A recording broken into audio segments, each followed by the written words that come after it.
porque como eran solo consultas, pero las grabo. Ahí. Entonces, fíjense ya, margen bruto sí o sí va a aparecer. Entonces te dice gasto de administración y ahí está, ganancia de actividades operacionales, ahí está, listo. Fíjense que todo lo otro no tiene que ver con el negocio, pues financiera es participación en negocios que no está obligada a consolidar, negocios conjuntos o asociadas, o sea, tiene influencia significativa solamente. Lo que le suceda a los activos y pasivos que están en otras monedas y lo que no sean reajustables, digamos, y lo que le suceda por la UEF. Que ese es un ítem que solamente tienen las empresas chilenas. En ninguna parte más del mundo van a encontrar ese ítem de resultado por unidades de reajuste. ¿Se entiende? Entonces ustedes tienen que ocupar, lo voy a marcar, y al tiro te contesto la duda, Cristian. En un cuadradito. Rojo. Esto, ganancias de actividades operacionales. ¿Entiendes? Entonces fíjense que si quieren probémoslo con sus empresas, pero en este caso se daba. Cristian. Ya, profe. Nosotros somos, o sea, estamos haciendo con la compañía sudamericana de vapores y tenemos un problema porque las ganancias de actividad operativa son casi nulas, de hecho son negativas. Sí, Y el problema es que es porque solamente tiene ganancias como por la participación.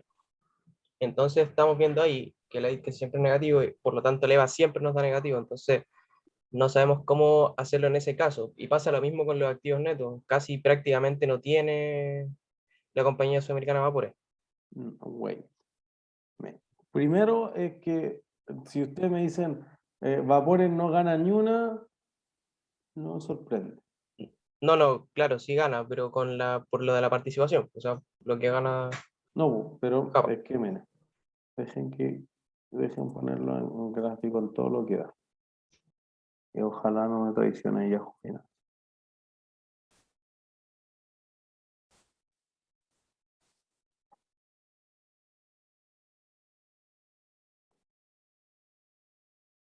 Ya, ahí está, miren. Ahí tenemos 20 años de historia de Vapores. ¿Creen que ha ganado mucha plata? En algún momento. Bueno, hace 18 años. Claro. Pero no ve ni una hace 14. La acción Sí. valía 344 y ahora vale 23 pesos. 46 pesos. Perdió el gráfico, pierde la escala.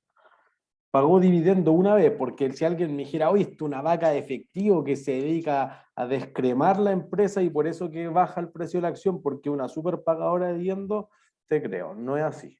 Entonces, debiese ser que tiene pérdidas.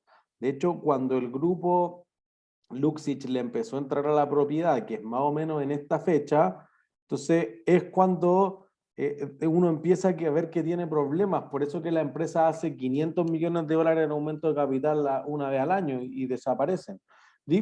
Pensemos que Vapores tuvo por no poco tiempo el récord a las pérdidas más grandes en toda la historia de una empresa, cercana a 1.000 millones de dólares. Si no me equivoco, el 2012. 2011 quizás, 1.000 millones de dólares, y la empresa no es que valga 200.000 millones de dólares, es que vale 8.000, entonces estoy destruyendo a pasos gigantados el patrimonio. Entonces, es una empresa que debería mostrar EVA negativo persistentemente. ¿Sí? Entonces, ya, estado financiero, compañía sudamericana de vapor. Voy a entrar directamente a la página. Oh, lo escribí mal. Compañía sudamericana de vapores. Esto tiene un límite. En algún momento se fusionó con Hapag-Lloyd, por si acaso, mientras se abre. Y entonces desde ese momento debe pasar lo que ustedes dicen, no antes. Claro, sí, sí, eso es lo que le estaba comentando. Creo que es del 2014, Eso. que sale en la línea del tiempo. Entonces, ahí van a estar los estados trimestrales. Yo diría que es 2016, ¿o no? Bueno, pero ahí te dice que es de Hapag-Lloyd. Pero No, no, del entonces, 2014. 2014. Entonces, diríamos que, ya voy a ocupar entonces 2017. Mitad de año para que sea cualquier cosa.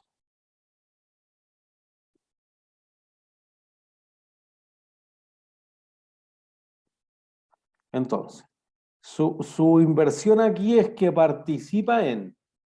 Por eso que aquí lo que tiene es lo que en contador nosotros llamamos inversión en asociada. ¿Sí? Entonces, su activo neto es fundamentalmente eso, ¿no? 1.602.000.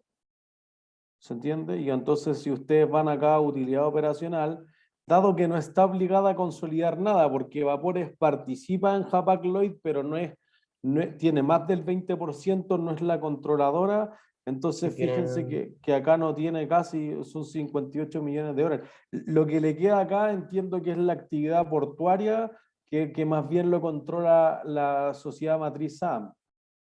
Entonces, donde están las ganancias o pérdidas grandes es acá abajo. Entonces, en la participación que está contabilizada bajo el método de la participación. claro, pero en ese caso para hacer el EVA ocupamos solamente la ganancia, o sea, ganancia o pérdida operativa. ¿Mm? O sea, no, pues acá tienen que hacer esto. Es que les tocó más Tendríamos que hacer ese complicado. ajuste agregando eso. Ahora tienen que considerar eso, ¿no? O sea, dirían, ahora si si van a considerar todos los activos por el otro lado, tendrían que considerar la utilidad operativa más esto. Que fíjense que la utilidad operativa es casi inexistente. $1.000.000 Claro, acá 175 millones de dólares. Entonces les tocó más complejo, pero fíjense que eso no pasa toda la vida. Si ustedes agarran el 2013, entonces ahí sí van a participar. La voy a cerrar. Entonces ahí, aquí está. Me pasé. Aquí. Ganancia bruta y ganancia de actividades operacionales. Y ahí claro. sí gana. Ahí está bien hecho el estado de resultados. Pierde 239 millones de dólares, sí, que así ha sido el negocio. No solo de compañías sudamericanas de vapores, Maersk también, que es la naviera más grande del mundo, también ha tenido periodos bien complicados. Son daneses ellos. ¿No? Tuvieron que cerrar la fábrica de containers que tenían en San Antonio y todo. Así que así es Ya, de malo el negocio. perfecto, profe. Entonces, ocupamos como leva, entre comillas, de forma tradicional hasta antes de que hiciera la fusión y después de eso ahí lo empezamos a hacer los ajustes que creamos necesarios para que dé un número más consistente. Eso, o sea, es que ahí, como su activo neto pasa a ser el porcentaje de las acciones que tengo al otro lado, Claro. entonces ustedes tendrían que, como sobre los activos que ya habían calculado hasta ese momento con la utilidad operacional, pero eso no sé, po. Eso quizás crea un EVA voy a inventar, $2.000. Ya bueno, pero el otro destruye un EVA de 40 millones de dólares. Ya, Entonces, como que si quieren separarlo, como para seguir con la misma metodología, con lo que haya quedado, que no sea lo que aparecía ahí, inversiones contabilizadas utilizando el método de la participación, o el equity método en inglés. ¿Sí? Entonces ahí, si quieren separarlo, y es más ordenado como para que seguir la misma línea que usted, como con las mismas partidas, pero desde que se fusiona con Hapag-Lloyd deberían agregar esa variación. ya, perfecto, profe. Gracias. Profe, ¿Ahí de qué? Ujú. las ganancias extraordinarias podrían deberse como a esas operaciones descontinuadas que habíamos hablado una vez. Ujú. ¿Y a qué otra cosa más podría deberse?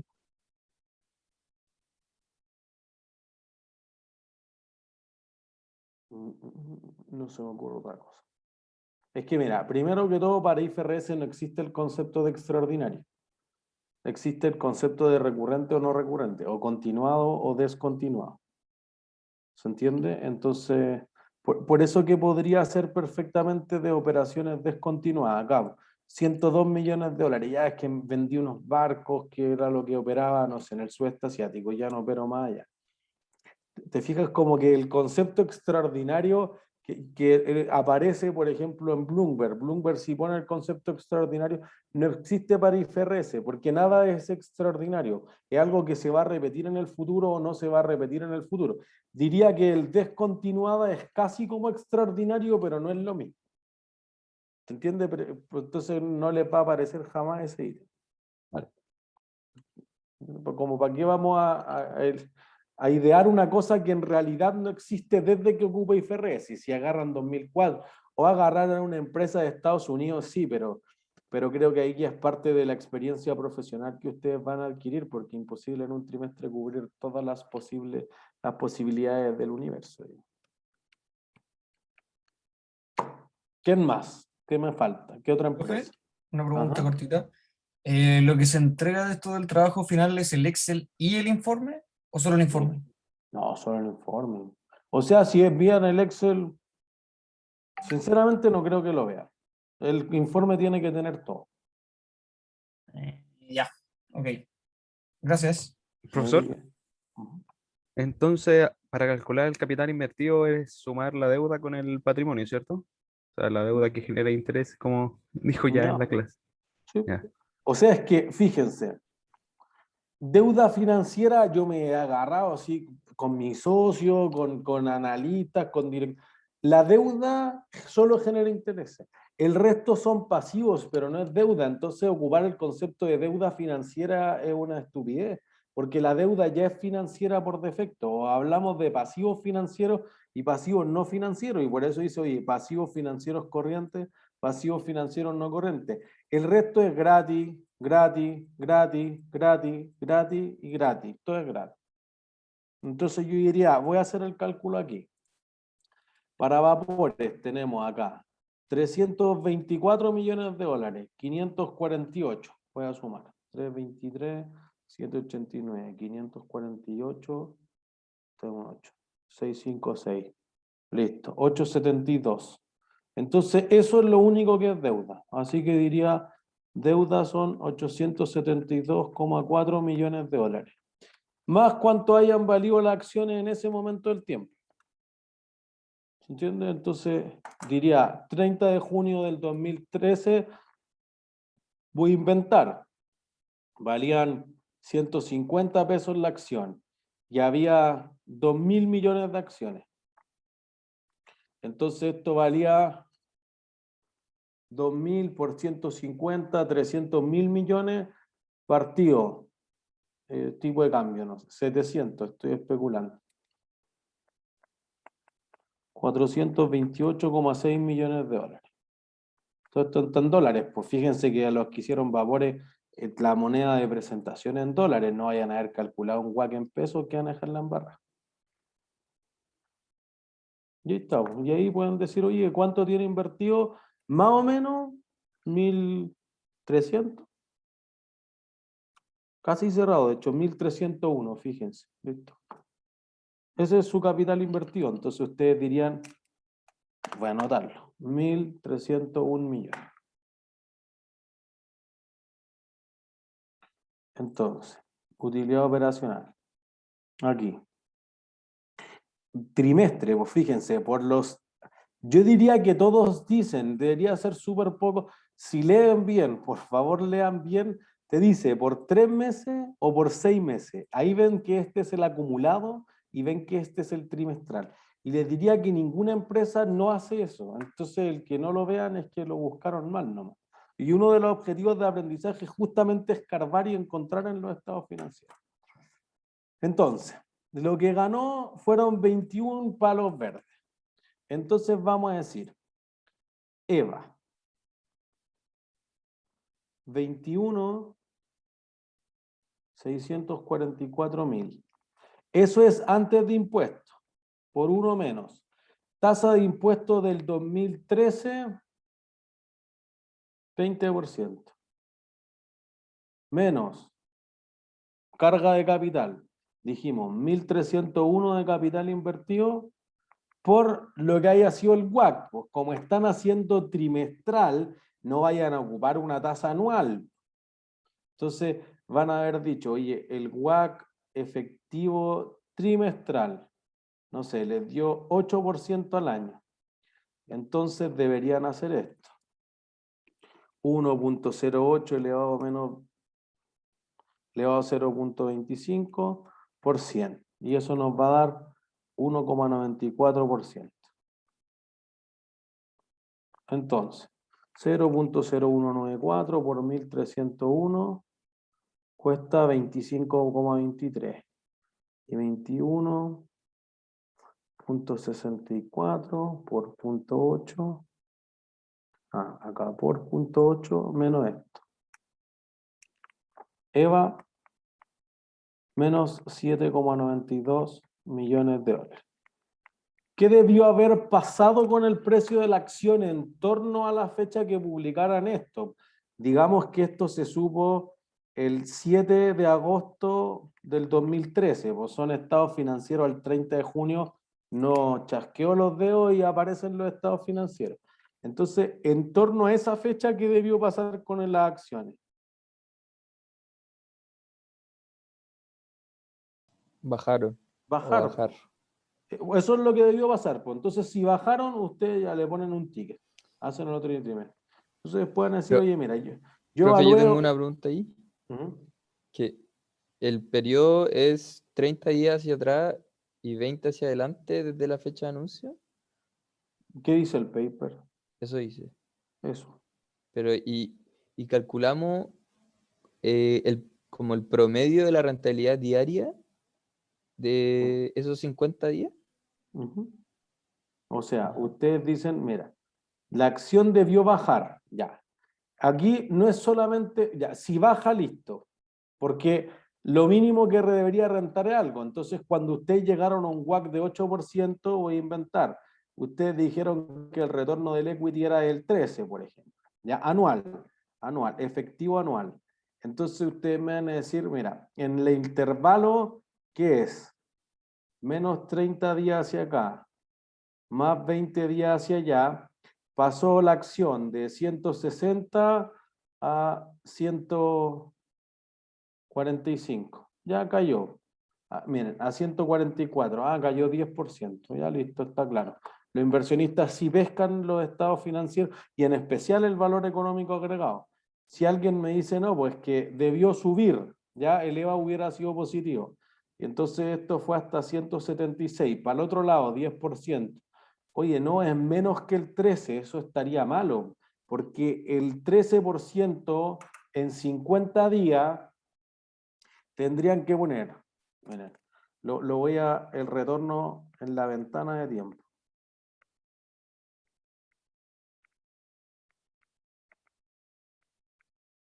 ¿Cómo sé cuánto debió rentar en la ventana de tiempo?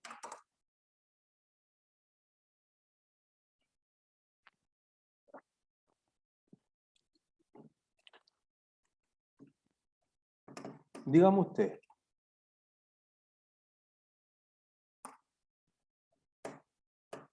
Nadie lo ha hecho.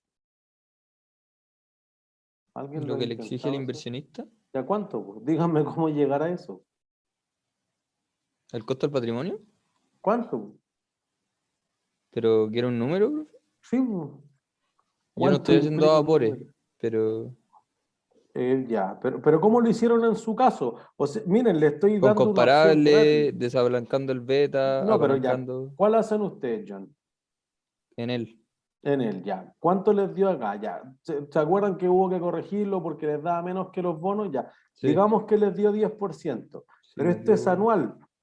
¿Cómo ajusto esto para que diga, oye, lo que debió rentar en 50 días de transacción?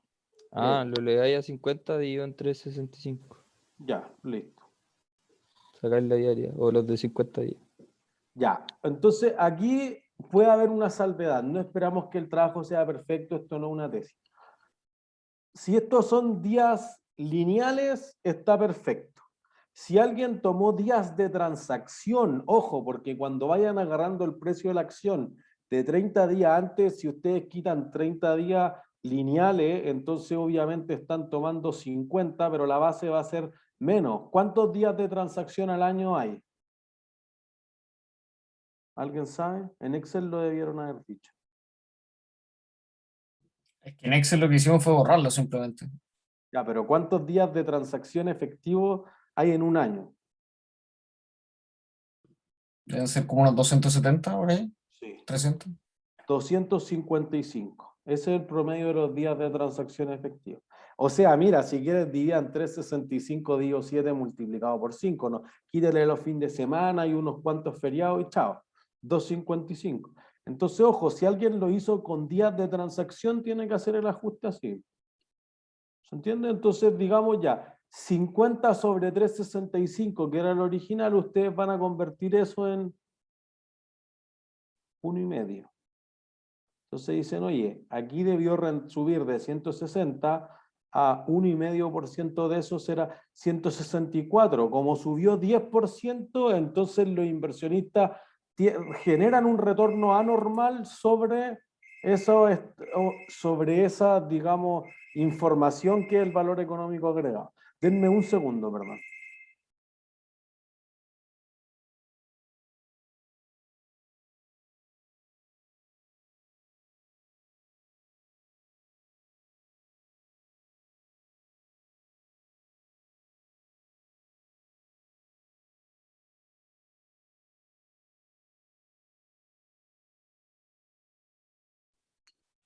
Perdón, volví. ¿Se entiende? Entonces lo que ustedes tienen que decir, oye, si rentó más que 1,5, hay un retorno anormal para las empresas que obtienen EVAs positivos. Si rentó menos que 1,5, hay un retorno anormal negativo a las empresas del EVA. O nadie está mirando el EVA, porque esa tiene que ser su conclusión. Entonces ustedes dicen, yo analicé 40 veces esto y esto funcionaba el 90% de las veces. Los inversionistas sí miran el EVA, entre otras cosas, o nadie mira el EVA. Esa tiene que ser su conclusión final del trabajo. Por eso vayan a la conclusión que dice Jorge en el paper. Oye, ¿esto funciona o no funciona? Como que no tienen que inventar la rueda, en el fondo tienen que replicar mucho de lo que hace Jorge ahí.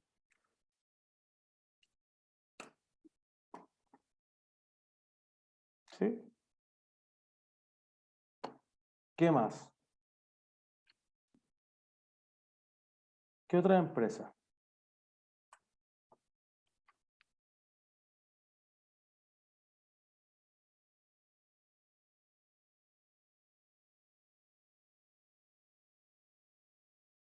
¿Nada más?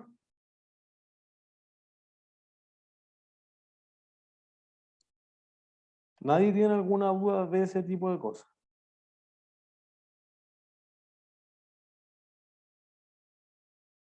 Listo.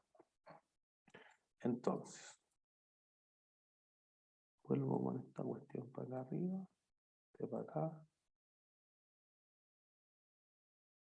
Voy a cerrar. Ya. Entonces, ¿qué dijimos nosotros en esta segunda parte del curso? Dijimos cosas del orden de, mira, el control de gestión, sobre todo financiera, internamente depende de múltiples factores. Por ejemplo, que uno tenga un balance scorecard, que puede incorporar indicadores financieros, pero no es lo único. Miren, ya si no puede ser más fácil el caso del Citi, lo vamos a hacer más fácil todavía. ¿Cuál es el problema que tiene en la evaluación de desempeño el gerente del Citi?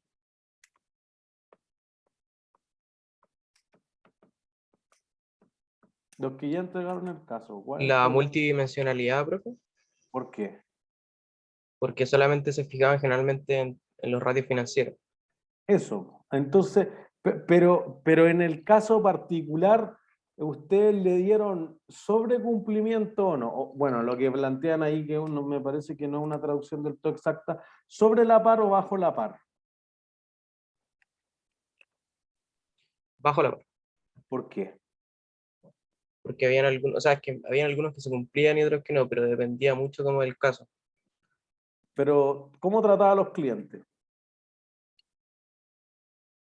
Ese era bajo la par, Ya, ¿pero ganaba plata? sí. Sí. Eso les va a pasar alguna vez en la vida. Oye, trata mal a los empleados. Les pago menos, nadie quiere trabajar ahí, no sé, pues bueno, eso puede pasar, pero una máquina es generar utilidades. Entonces, fíjense que ustedes van a tener que convivir en eso. Oye, aquí tenemos súper hartas tasas de rotación laboral, llegamos tarde, sí, pero es que porque pagamos el despacho más bajo posible. Si pagamos más, no son tan buenas las utilidades y ustedes van a tener que balancear qué te importa más, los resultados financieros, los resultados del cliente, de aprendizaje y crecimiento, que esto sea más bien de largo plazo, que son los indicadores de crecimiento interno, o de aprendizaje y crecimiento, o los de más bien, comillas, corto plazo, los resultados trimestrales, financieros, etcétera. Entonces, no solo a ustedes como gerentes, a ustedes como dueños de la empresa o como directores, si alguien va a seguir esa carrera, les va a hacer una diferencia. Entonces, justamente partimos con eso y cerramos con eso. Fíjense que ahora ustedes siguieron el ciclo completo. Después dijimos centro de responsabilidad. Oye, una sucursal por sí sola decide cuánto invierte, cuánto tiene que cobrar, cuánto gasta. Sí, casi todos los aspectos. Ya centro de utilidad. Ah, ya. Entonces, no, mira, también invierte. Decide si pone 10 pisos, 20 pisos. Centro de inversiones. Listo. Después fuimos, oye, la matriz le transfiere plata a la sucursal, pues si la plata que está prestando viene de alguna parte. Entonces tú dices, oye, precios de transferencia, ¿cuánto le debería cargar a eso? Ay, ¿por qué le debería cargar? No, pues porque para que genere valor tiene que rentar más aquí que lo que rentaría en otra parte, que lo que nos cuesta financiarla. Ah, evaluación de desempeño. Semana pre-pausa. ¿Sí? Y entonces ahora decimos, oye, ¿cómo hago la evaluación de desempeño? Y justamente es con lo que queremos cerrar la parte de sistemas de incentivos. ¿Cómo premio eso? ¿O cómo castigo eventualmente eso? ¿Se entiende? Entonces justamente el caso es simple, súper simple, porque al revés, este curso es mucho más intenso en la primera parte. El caso Kier Pivot y era muy complejo, en especial porque uno está partiendo en el magíster. Ahora es mucho más suave, pero cierra el ciclo de lo que uno debería hacer en ese sentido. ¿Se entiende? Entonces ahí ustedes tienen que jugársela con lo que la empresa reporta en ese sentido. ¿Sí? Entonces, lo que uno considera normalmente para sistemas de incentivos.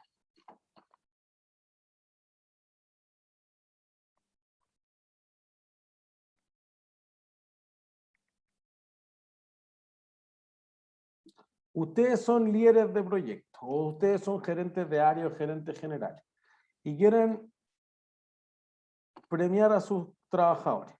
Piensen que en finanzas, sobre todo, puede ser que la mitad de su sueldo dependa de los bonos. O sea, perfectamente diría que el rango de bonos va entre 2 y 12 sueldos al año, en promedio de nuestro egresado en finanzas. Sobre todo en el sector financiero. Los que vayan a las empresas reales son menos. Los que vayan más por proyecto o que tengan que dedicar más hora extra, podría haber una diferencia. Quizá el bono no es tan grande, pero te pagan mucha hora extra. ¿Sí? Sobre todo los que se vayan a dedicar a finanzas corporativas. La parte de finanzas corporativas es muy intensiva. Si tengo una mega cotización, o los que vayan a capital market, si tienen que sacar una oferta pública inicial, si tienen que hacer la colocación de un bono, seguro que se van a quedar 2 o 3 días a la semana hasta las 2 de la mañana. Esa es la realidad. ¿Cómo ofrezco los sistemas de incentivos? Si ustedes tuvieran que premiar a su equipo, ¿lo harían basado en qué? El rendimiento ¿Qué rendimiento? es que va a depender de qué es lo que se dedique la empresa, como el nivel de producción. Por eso, por lo que ustedes quieran trabajar. Imagínense su empresa ideal y que ustedes son los gerentes de un proyecto. ¿Cómo dan bonos a su equipo? Como con el Bonos rendimiento monetarios. exigido. Después me dicen que si quieren hacer un fin de semana en Rosa Agustina, aquí vamos a la parte monetaria. El resto de las cosas creo que se entiende súper bien en recursos humanos. ¿Cómo le doy un bono monetario? De nuevo, que no alcance a escuchar. Según el grado de cumplimiento de lo que se le exige. Ya, pero ¿qué le doy? ¿Cuánto? Denme una cifra.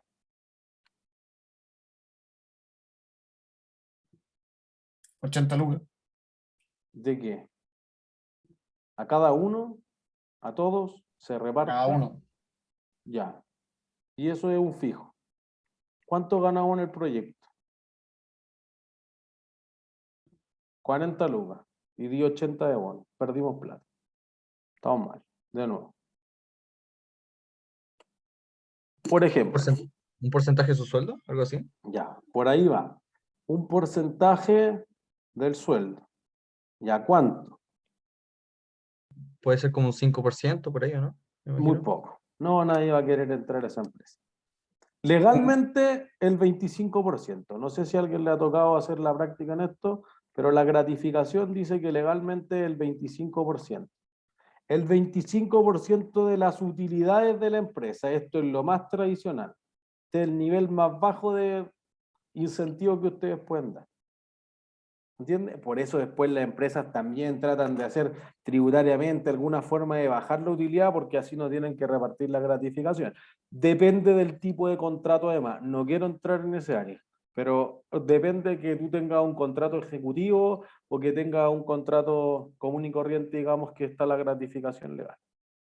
¿Sí? Normalmente la empresa además para que no tener que llegar a fin de año y tener que pagar 3 sueldos extra, fíjense que si es 25%, quizá eso puede ser 3, 4 sueldos extra, entonces lo diluyen un extra todos los meses.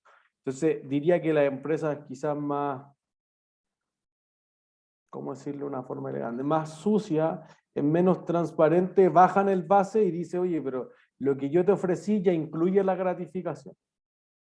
¿Entienden? Entonces, si ustedes los contratan de salida por 1.000.000, le dicen 850 el bruto y le estamos incluyendo 150 de gratificación.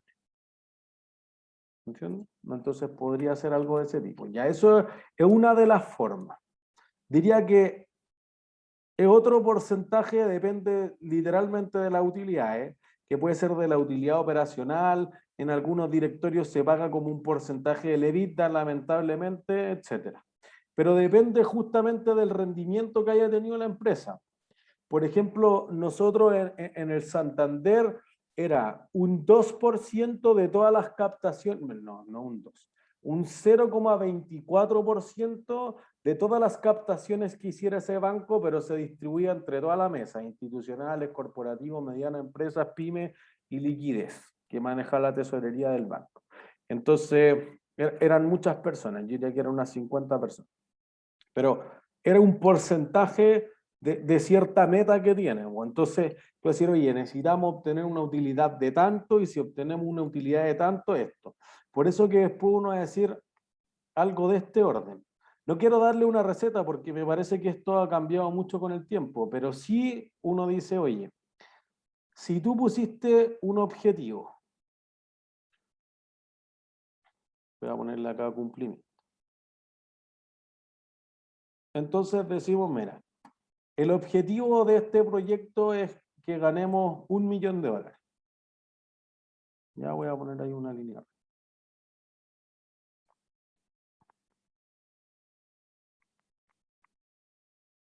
Y ganamos realmente 900.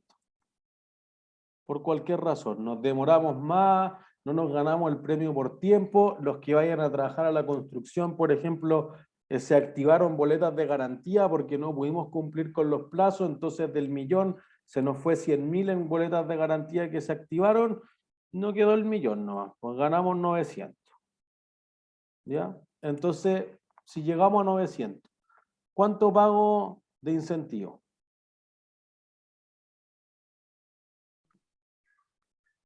Un 90% de lo que había prometido. Ya, suena bien. O sea, proporcional Poco a lo que menos. obtuve. Yo creo que un poco menos, porque ¿Por si no, qué como no? que no hay incentivo a llegar específicamente a la meta, si es que es tan Bueno, proporcional. porque 90 se parece, entonces creo que todavía está dentro de un rango manejable. Pero ¿qué pasa si ganamos 200.000?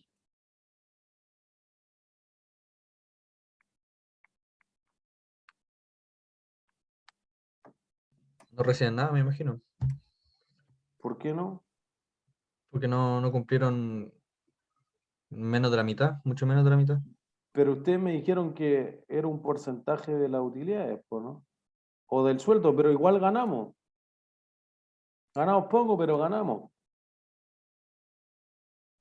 Fíjense que debe pasar esto. Se deben dar distintos sentimientos en ustedes, porque además, miren, dado que ya está en la palestra la Teletón, cuando uno no llega a la meta, me quedo 10 millones corto. ¿La gente está triste o no? Sí. Entonces no es que llegue al 99,8% de la meta, es que no la logré. Entonces, tú llegaste a la meta de la maratón y te desmayaste a 50 metros. no corriste la maratón. No, que corrí 41,8 kilómetros. No corriste 42, chao. Se acabó. ¿Se entiende? Entonces fíjense que eso podría pasar. Por eso también ustedes cuando lideran sus propios equipos tienen que imaginarse como esto. Si yo digo, oye, ustedes hicieron su mejor esfuerzo, pero no dio por los costos, por la pandemia, en realidad no le generamos los ahorros que proponía esto, los que vayan a consultoría al cliente, ganamos 200, así que no hay bono para nadie. ¿Quién de ustedes va a quedar motivado?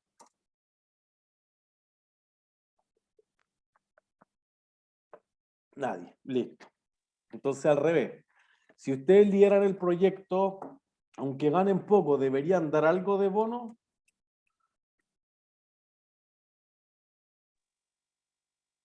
Si Por está el por esfuerzo, sí. sobre lo normal, me imagino que sí, pero si es que cumplen como con como con un monto que es esperado, que no es como sobresaliente, yo encuentro que no. Ya, o sea, pero ustedes hicieron su mejor esfuerzo y aún así no se logró nada. En tal caso, bueno, ahí claramente igual se pensaría que algo se tiene que dar. Si es Ya, que para ese caso de que se hizo el mejor esfuerzo, pueden haber algunos factores que no se manejan. ya, eso es. Por eso acuérdense que uno tiene que definir los centros de responsabilidad súper bien. Y oye, yo lo di todo en vender, pues, pero producción se gastó una cantidad brutal en producir. No sé, porque tuvo que absorber el arriendo de muchos meses cerrados, tuvo que salir a comprar al extranjero, etcétera. No es lo mismo. Entonces, no sé, CCU, para el terremoto del 2010, oye, perdí una cantidad brutal de inventario, entonces tuvieron que traer cerveza Schneider de Argentina, que era asquerosa. Pero bueno, era lo que había nomás, pues y traerla desde Argentina tenía que reemplazar. Listo. Pero bueno, es que costó más el margen, sí, pues, pero tu alternativa es cero. O abrir o no abrir el restaurante. Piensen que eso pasa todos los días. Oye, y que abro con el flujo de gente, 5 personas o cero. Perder menos o perder más. Chuta, pero en todos los casos pierdo, sí, pues, pero necesito flujo de caja. ¿Entienden? Entonces, fíjense que hay una serie de factores que ustedes van a tener que convivir, ustedes jefes de área, ustedes líderes de proyecto, y tienen que tratar de hacerlo lo mejor posible. Les diría que no hay una receta, en distintas situaciones le van a funcionar distintas cosas. Entonces, también ustedes pueden decir, oye, pero es que yo tengo un equipo que lo dio todo y aún así no se logró nada, porque podría ser que 1 millón era una cosa imposible. ¿Se entiende? Es que Entonces, entonces no convendrá, perdón, profe, no convendrá dar pequeños incentivos y cuando se llegue a la meta original que yo quería ahí, dar un buen batacazo de bono, como ya. ponerle el brazo del bono. Hacia allá voy, hacia allá voy. Por eso que quiero cerrar con un sistema de incentivos quizás demasiado moderno, supera cualquier cosa de Chile. Esa es la realidad. En Chile son más piñuflas, son así, son de este orden, ¿no? Pero eso no quiere decir que ustedes sigan haciendo las cosas igual de mal. Ustedes tienen que subir la vara cuando salgan al mercado. Entonces, lo que puede pasar acá es que tú hayas puesto cosas demasiado exigentes. Por eso miren todos los problemas que planteamos con el ROI. Oye, es que las divisiones que tienen retorno sobre la inversión demasiado exitosa no quieren nivelar hacia abajo y las que son demasiado malitas tampoco les conviene porque cualquier cosa los mejora, pues, pero eso quizás no cumple con algo. Entonces, por eso que tiene que ser mucho más sofisticado esto, como que estas medidas son demasiado tradicionales y se quedan cortas. Porque uno diría, oye, 200.000 es una buena utilidad o no. ¿Qué creen ustedes? $200.000. En el fondo, Depende del es tamaño de la utilidad. empresa. Ya, ven, depende del tamaño. Esa es una buena respuesta al final del trimestre. Entonces uno dice, no sé, 200.000 parece ser una buena, voy a ponerla después de impuestos. ¿Y con la duración del proyecto también tendrá como influencia? Bueno, es que esto estamos pensando que la frecuencia es al menos una vez al año. Esa es una de las ventajas del EVA, pues se va midiendo constantemente.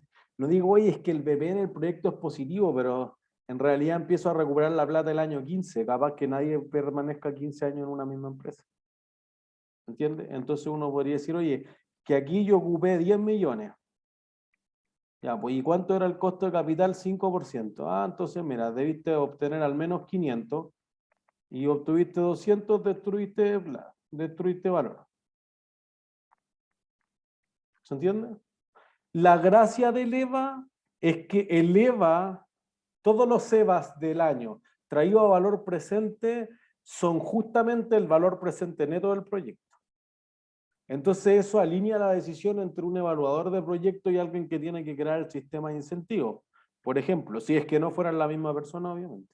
Entonces uno dice, no, pues aquí no tiene sentido pagar. Bueno, ya sabemos que explicar el WACC, explicar el capital, no es simple. O a usted ahora les cuesta entenderlo, después van a tener que traspasarlo a un equipo. ¿Se entiende? Entonces usted va a decir, igual debería crear algo, ya sí, pero tenemos esas opciones, ¿sí? Quizás quiero hacer otras cosas. Ustedes, si ustedes son gerentes generales, ¿quién es su jefe? ¿El directorio o el dueño, Ya, el el dueño de la empresa? directorio. Ya, y los directores, ¿a quiénes son sus jefes? Los inversionistas. Los accionistas, listo. Entonces los accionistas, ¿qué es lo que esperan en última instancia?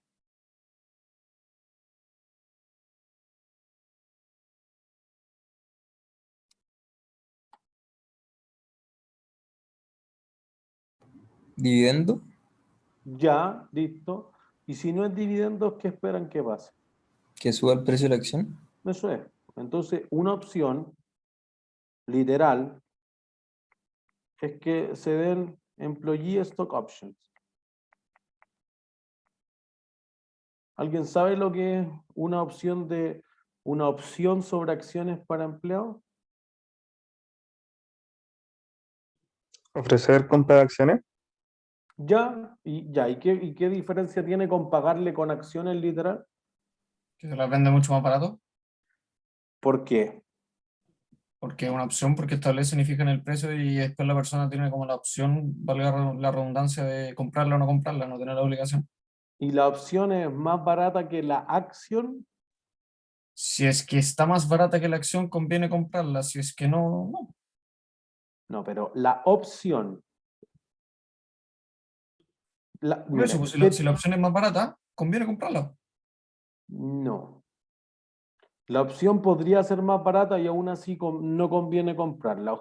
Creo que beneficia. está cerca, pero quiero justamente rayar la cancha porque eso lo van a necesitar en 4 semanas más, en el segundo trimestre con Augusto. La opción, ¿qué clase de activo es? Un derivado. Un derivado, listo. Ya. Eso es todo lo que queremos saber. ¿Los derivados valen lo mismo que el subyacente del derivado? No. No, valen menos. Sí o sí. No hay de otra. Da lo mismo que genere mucho apalancamiento el derivado. Un futuro vale menos que el subyacente, un swap vale menos que el subyacente, un forward rate agreement, un FRA también vale menos y cualquier otro derivado que se le ocurra. Una opción de la más básica, europea y americana, nada sofisticado, ni parisina, ni asiática, ni digitales, ni binarias, nada. Lo más ordinario vale en torno a una opción que está emitida at the money, más o menos el 5% del valor del subyacente. ¿Por qué? Porque yo te estoy dando la opción, pero no la obligación, a diferencia de un futuro, que es una obligación para ambas partes. ¿Sí? Entonces, lo que yo digo es, mira, tu sueldo es este en el caso 3. Piensa en gerente general de una gran empresa. Ya, tú ganas 20 palos, más 10.000 stock options.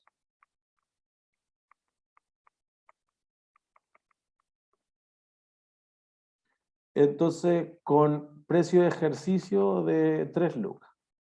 Y ahí se aplica lo que decía Felipe. Para que tenga sentido para ustedes ejercer esas opciones, ¿cuánto debería ser como mínimo el precio de mercado?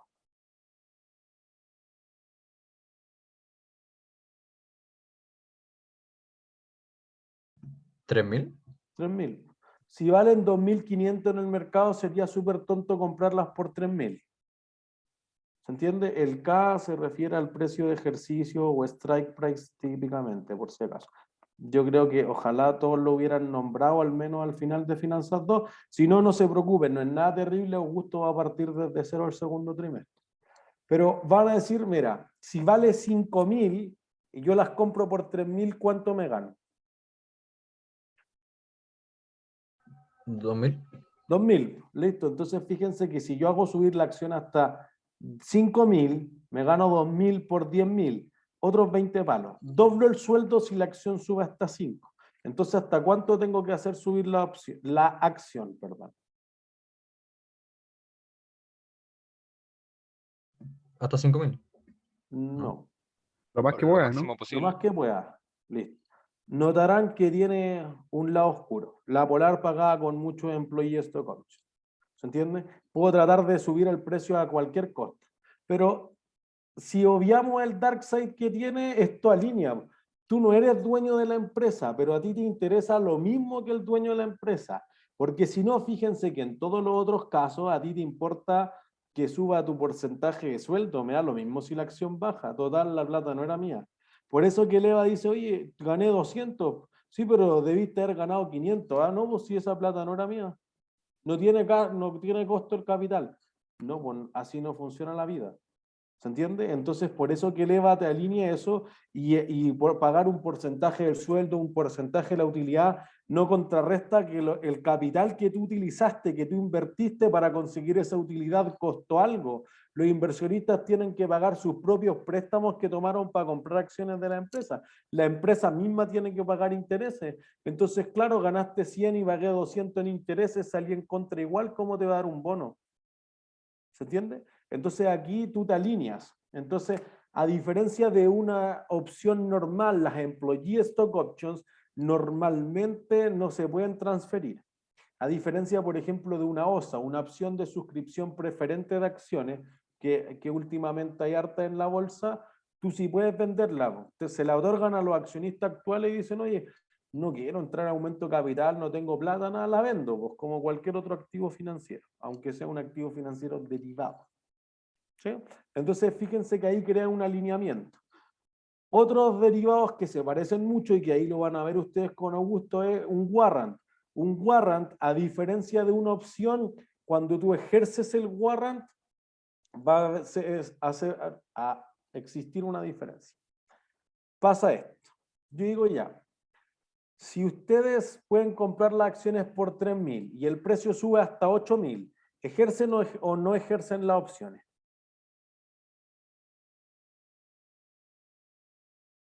Si el precio de la acción Sí. es 8.000 y ustedes la pueden ejercer por 3.000. Sí. Sí, listo. ¿Y qué esperan recibir ustedes? ¿Las acciones o la plata?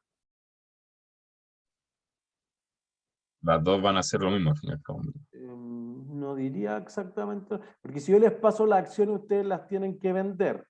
Podría ser que la comisión es casi nada, listo. Pero no es exactamente lo mismo. ¿Qué Yo creo prefieren que ustedes? depende de la persona. Ya, ¿qué prefieres tú, Tomás? Yo preferiría la acción. Ya, listo. Esa es una opción. Alguien va a decir, no, yo quiero la plata. ¿Entiendes? Entonces, si tú quieres la acción, ¿de dónde saca acción en la empresa?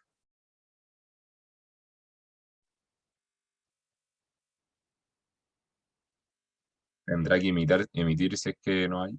Ya, ese es el punto. Si no hay, tiene que emitir. Si no sale, las compra 8 lucas en el mercado, tú le pagas 3, ellos tienen que desembolsar 5 y paga. Listo. Pero es por eso que las empresas normalmente cuando inician una recompra de acciones, una de las razones puede ser porque los ejecutivos, por eso los ejecutivos tienen un plazo donde ejercerlas, le tienen que avisar a la empresa para que la empresa tenga en tesorería esas acciones. Entonces la empresa inicia una recompra de acciones para los empleados que declararon que se querían quedar con las acciones porque se quieren volver accionistas de la empresa. Eso es súper saludable para la empresa porque denota que los trabajadores confían en la empresa. ¿Entiendes? Insisto, tiene un dark side Enron. Los trabajadores de la empresa invertían en Enron. Ustedes leyeron el caso, o espero que lo hayan leído. Entonces, los trabajadores de la empresa invertían en una empresa que es lógico, porque yo creo que es la mejor empresa del mundo. Por eso invierto en ella. Sí, pues, pero había un fraude subyacente que obviamente reventó eso. Obviando, insisto, el dark side es súper positivo que los mismos trabajadores tengan una participación en la compañía. Profe, ¿usted le han ofrecido stock options o no en el trabajo? No, que la universidad no tiene cómo ofrecer opciones. No, pero en otros trabajos en otra empresa que haya estado. No, en el Santander nunca me ofrecieron, ni en Corbank. Pero es porque yo era un perro chico, no existía. ¿Por qué me van a ofrecer a mí? Profe, igual tenía entendido que este tipo de incentivos se da también harto en la startup, ¿no? Sí, la startup, justamente hacia allá iba. O sea, Facebook. Twitter, los accionistas de Facebook son los que estuvieron desde el día uno ahí, que no son institucionales, pues no son Vanguard, no son BlackRock, etcétera, son los que estuvieron desde el día uno, porque fíjense que tú dices, oye, yo puedo emitir 8.000 stock options, entonces digo, mira, si la acción vale $1 ahora, yo te digo, oye, cuando valga 20.000, tú puedes ejercerla. Fíjense que estoy vendiendo una opción que es muy barata, porque ¿cuál es la probabilidad de que el precio suba hasta eso? Bajísimo. Bajísimo. Como tiene una baja probabilidad de ejercicio, esto es lo que se conoce como deep out of the money. Está totalmente fuera del dinero, entonces la opción casi no vale nada. Entonces se dice, oye, yo gano 20 palos, la otra cuestión no sirve para nada. Ya está bien. Pero si eso pasa algún día, entonces se empiezan a forrar los empleados. Entonces uno ve que, por ejemplo, las startups se abren a la bolsa para que los empleados puedan materializar en caja eso. Entonces te sacaste la mugre 10 años, 15 años de que la empresa no era nada, de que ganaban nada y veías que tus amigos estaban ganando todo. Bueno, en el momento de ejercer la opción, listo. En los unicornios azules, sobre todo, 20 millones de dólares, 50 millones de dólares. La empresa vale 1.000, eso es un unicornio azul, por si acaso. Empresas que todavía no salen a la bolsa, pero que ya su valorización en rondas de capital valen 1.000 millones de dólares. Entonces uno dice, oye, ya, pues yo participar en el 2%, en el 4%, a mí me ha tocado apoyar y analizar sobre todo eso harto. Y entonces después hay una dilución de la propiedad. Entonces nos ha tocado ver cuándo van a fichar o cuándo van a fechar, perdón, en qué fecha se puede ejercer eso. Normalmente en los startups es con 3 años ese plazo de la opción y cuánto debería ser el precio de ejercicio para que la dilución no le genere la pérdida de control a los fundadores, etc. ¿Se entiende? Entonces eso se hace mucho, mucho, mucho en los startups. Así que todos los que les guste crowdfunding, fintech, venture capital, ahí hay un área impresionante de. Y fíjense que uno dice, pero es que estas opciones voy y las vendo en la bolsa, ¿dónde? Pues si tú estás invirtiendo en una opción privada, tu amigo te prometió, casi es como un contrato implícito. Bueno, pero podría pasar. ¿Se entiende? Entonces fíjense que genera algo, no hay un desembolso de caja ahora. Cuando haya caja, te pago toda la caja del mundo, me da lo mismo, pero ahora necesitamos mantener la caja dentro de la empresa para crecer 400% por año. ¿Se entiende? Entonces eso hace una diferencia significativa. Entonces podría pasar eso. Las startups ocupan mucho los employee stock options. Las empresas abiertas en bolsas también ocupan mucho los employee stock options. Es una opción. ¿Sí? Si después quieren emitir, perdón, yo quería hacer la diferencia con un warrant, que un warrant, cada vez que se ejercen las opciones, hay un aumento de capital al mismo tiempo, así que la empresa tiene que emitir más acciones y comprárselas a sí misma y después ejercer las opciones, no salir a comprar la existente. Entonces, digamos que contablemente cambia la cuenta del capital social cuando hay un warrant, cuando hay una opción no hay. Profe, y de este método, como qué desventaja puede tener. ¿Qué desventaja? Ujú. Está concentrado solamente en el precio de la acción. O sea, ya tiene el dark side evidente que dije. Podría ser que suba el precio de la acción, pero igual baje el valor de la empresa, porque podría generar incentivos perversos en el sentido de que evita el conflicto de agencia, costos de agencia, finanzas 2, que evita el conflicto de agencia que hay entre el gerente y el accionista, porque los dos están asociados al mismo incentivo, subir el precio de la acción. ¿Sí? Pero podría ser que el accionista minoritario y el accionista mayoritario igual van a tener un conflicto de agencia. ¿Se entiende? Entonces como, oye, voy a pagar dividendos para que, págame más dividendos, ¿no? Pues no te quiero pagar dividendos. ¿Cuál es el problema de interés, conflicto de interés? Claro, puede haber, seguro que sí. Porque fíjese, si la empresa paga dividendos, ¿qué pasa con el precio de la acción? Baja. Baja. Entonces tu opción queda dentro del dinero o fuera del dinero. ¿Podría quedar fuera? Fuera, entonces no te conviene. Pues tú gerente no, pues no paguemos bien. ¿Y por qué lo guardáis? No, pues para ejercer la opción. Pero no hay proyectos que hacer, no, pues. Entonces, dejar la caja muerta en la empresa, ¿cómo es en términos del PPN? Pérdida, Malo. básicamente. Negativo.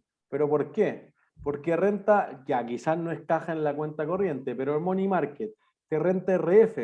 Y los que están renunciando a esto son los accionistas, te cuesta RE. Entonces renta RF, pero cuesta RE, es negocio horrible. ¿Se entiende? Por eso que las empresas que tienen exceso de caja, la caja es grasa, no los puedes dejar correr a todo lo que dan.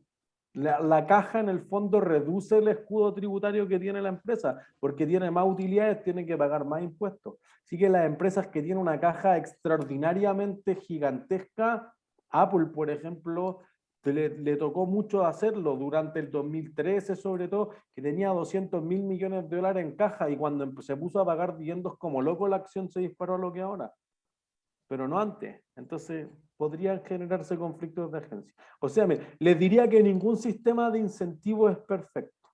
Tampoco es un curso de incentivos. No creo que haya una opción perfecta. Insisto que a los startups les funciona muy bien porque no tienen caja. Otras dicen, oye, mi utilidad es casi igual a la caja, porque cobramos todo al contado, somos una empresa pequeña, está bien. Oye, tenemos poco crecimiento, somos más tradicionales, está bien. Entonces, lo que sí hay que definir, independiente que sea eso, o lo que nosotros vamos a ver a la vuelta, que es pensar en un banco de EVA, que es algo de lo que planteaba Felipe, si no me equivoco, este rango de acá. Ustedes van a hacerlo binariamente, es decir, si llega al millón pago todo y si no llega al millón nada, no sé. En general les diría que lo más razonable es poner una banda. Entonces tú dices, ya, este es el 100%. Pero ¿cuánto es lo mínimo para que yo pague algo?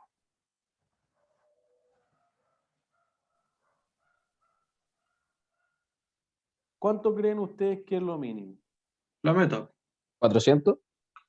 Como, esperen, porcentualmente ya. La meta, este es tu objetivo, pues este es tu objetivo. El 100% del indicador, si eso es millones de dólares, si eso es participación de mercado, si eso es número de productos exitosos, captación de clientes, no sé, imagínense el indicador que quieran. Todo lo que pusimos en el Balance Scorecard, listo, llega al 100% de eso. Pero mínimo cumplimiento, ¿cuánto? 50. ¿50? Ya. Máximo. ¿O no hay máximo? No. No, listo, no hay límite. Diría que eso no existe. No conozco una empresa que haga eso, lo cual no quiere decir que esté malo, obviamente que nadie lo hace.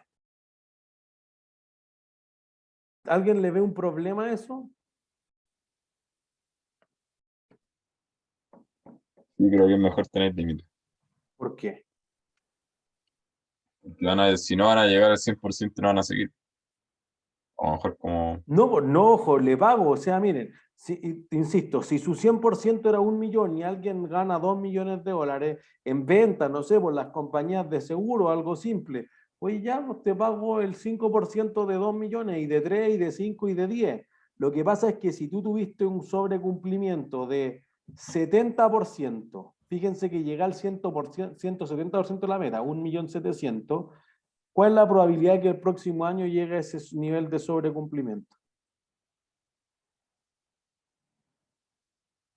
Es más difícil en el Es fondo. más difícil. Entonces, fíjense que va a pasar eso. El próximo año lo hice increíble, pero saqué 150%. ¿Le doy bono o no le doy bono?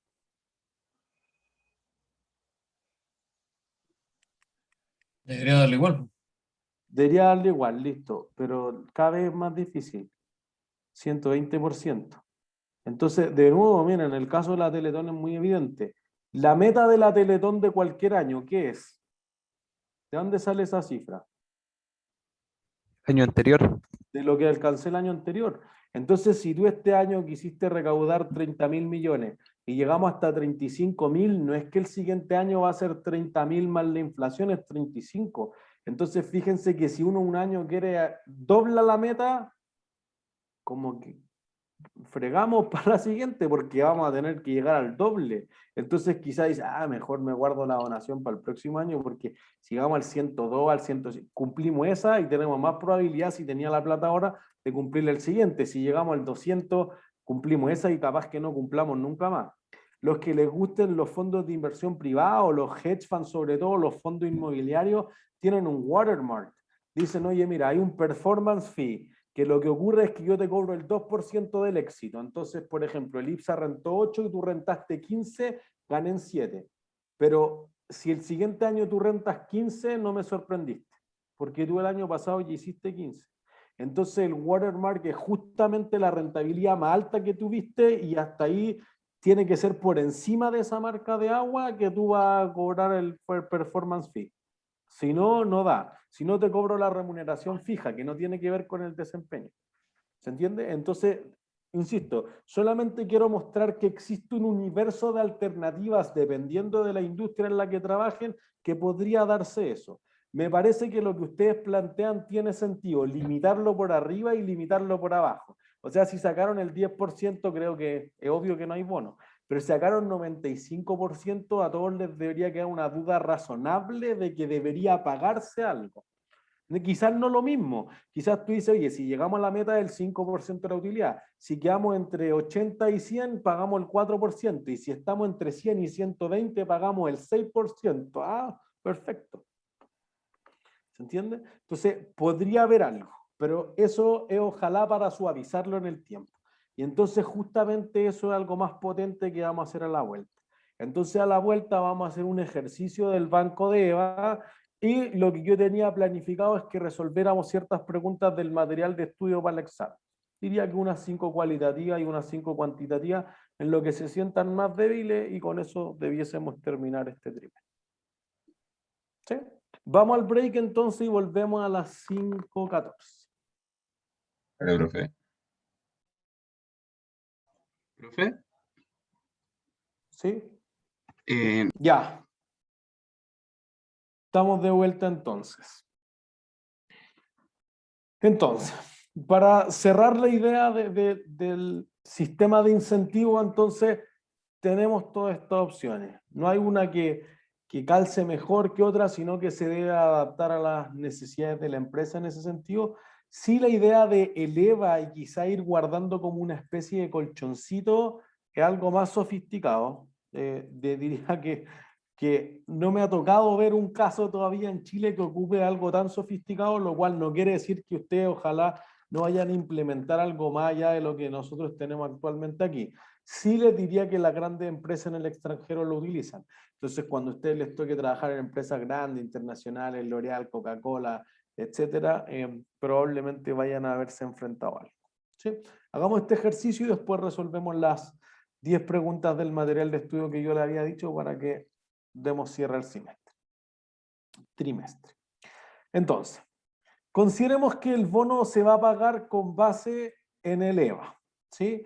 Y además, cómo vaya mejorando el EVA. Entonces, fíjense que el bono es el 2% del valor económico agregado y el 3% del cambio en el EVA. Un típico plan de incentivos sería el bono objetivo, el mínimo, y un 25% del bono meta.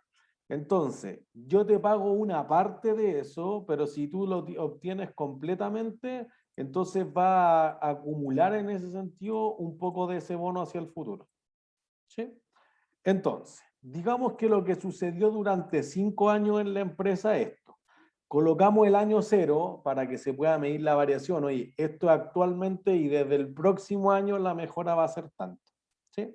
Entonces, ya está dado el EVA, quizá alguna complejidad podría incluir el cálculo del EVA, pero creo que eso lo han cubierto súper bien con el trabajo de todo el trimestre. Entonces, el primer año te ganaste 2 millones de EVA y el siguiente año te ganaste 8. ¿Cuánto fue la mejora?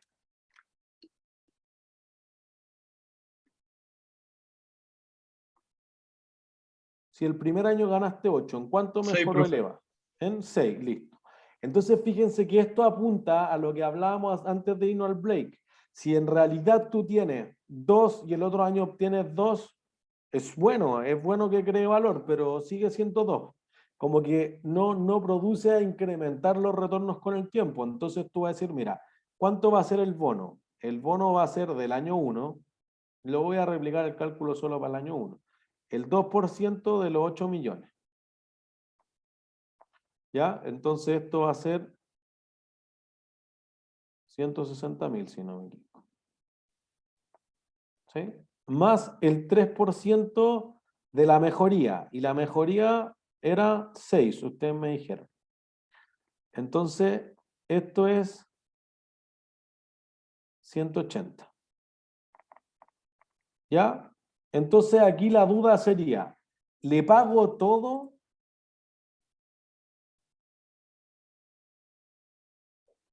¿Le pago esos 340? ¿Qué creen ustedes?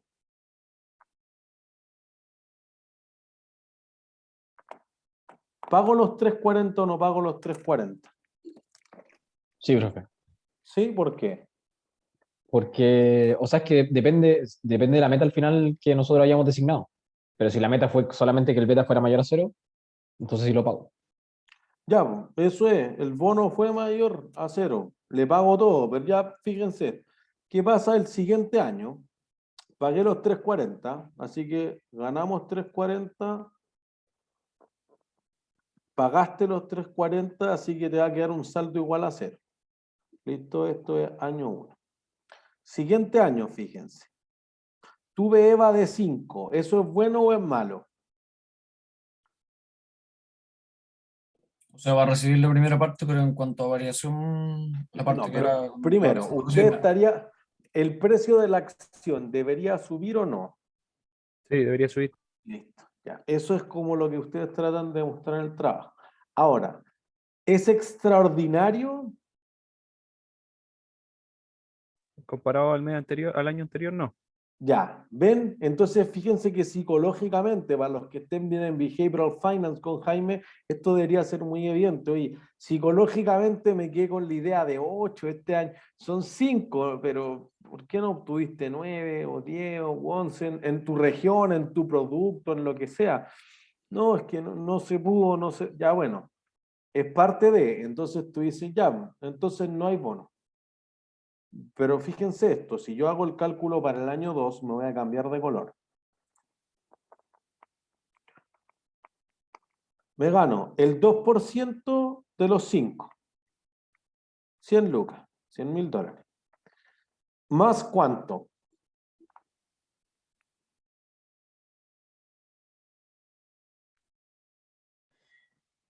La Usted variación me sería dice, como negativa, ¿no? ¿le resto bono entonces? No, no debería. No, ¿Qué hago entonces? nada. ¿Cero? Pero igual considero que no debe ser 0, pero si está con esa estructura va a ser 0, claro. No sé, pues, o sea, ustedes díganos. Paguemos lo que quieran. Ustedes dirigen sus tropas. Después, cuando yo vea lo que ustedes paguen, veo si lo he hecho usted o no. Ustedes díganme, ¿le pago 100? ¿Le pago menos que 100? ¿Le pago más que 100? Son $100.000. Es harta plata. Son libras esterlinas por lo demás. Yo ocupé el dólar. En realidad aquí debería haber una libra esterlina. Es más plata todavía. ¿Cero o no cero? Sí, 0. Cero, listo. Ya, entonces le pago solo 100. Claro. Ya, pero Profe, alguien dijo que no mejoró, perdón, Felipe. ¿de dónde sacó los 100.000? 100.000 es el 2% de los 5 palos.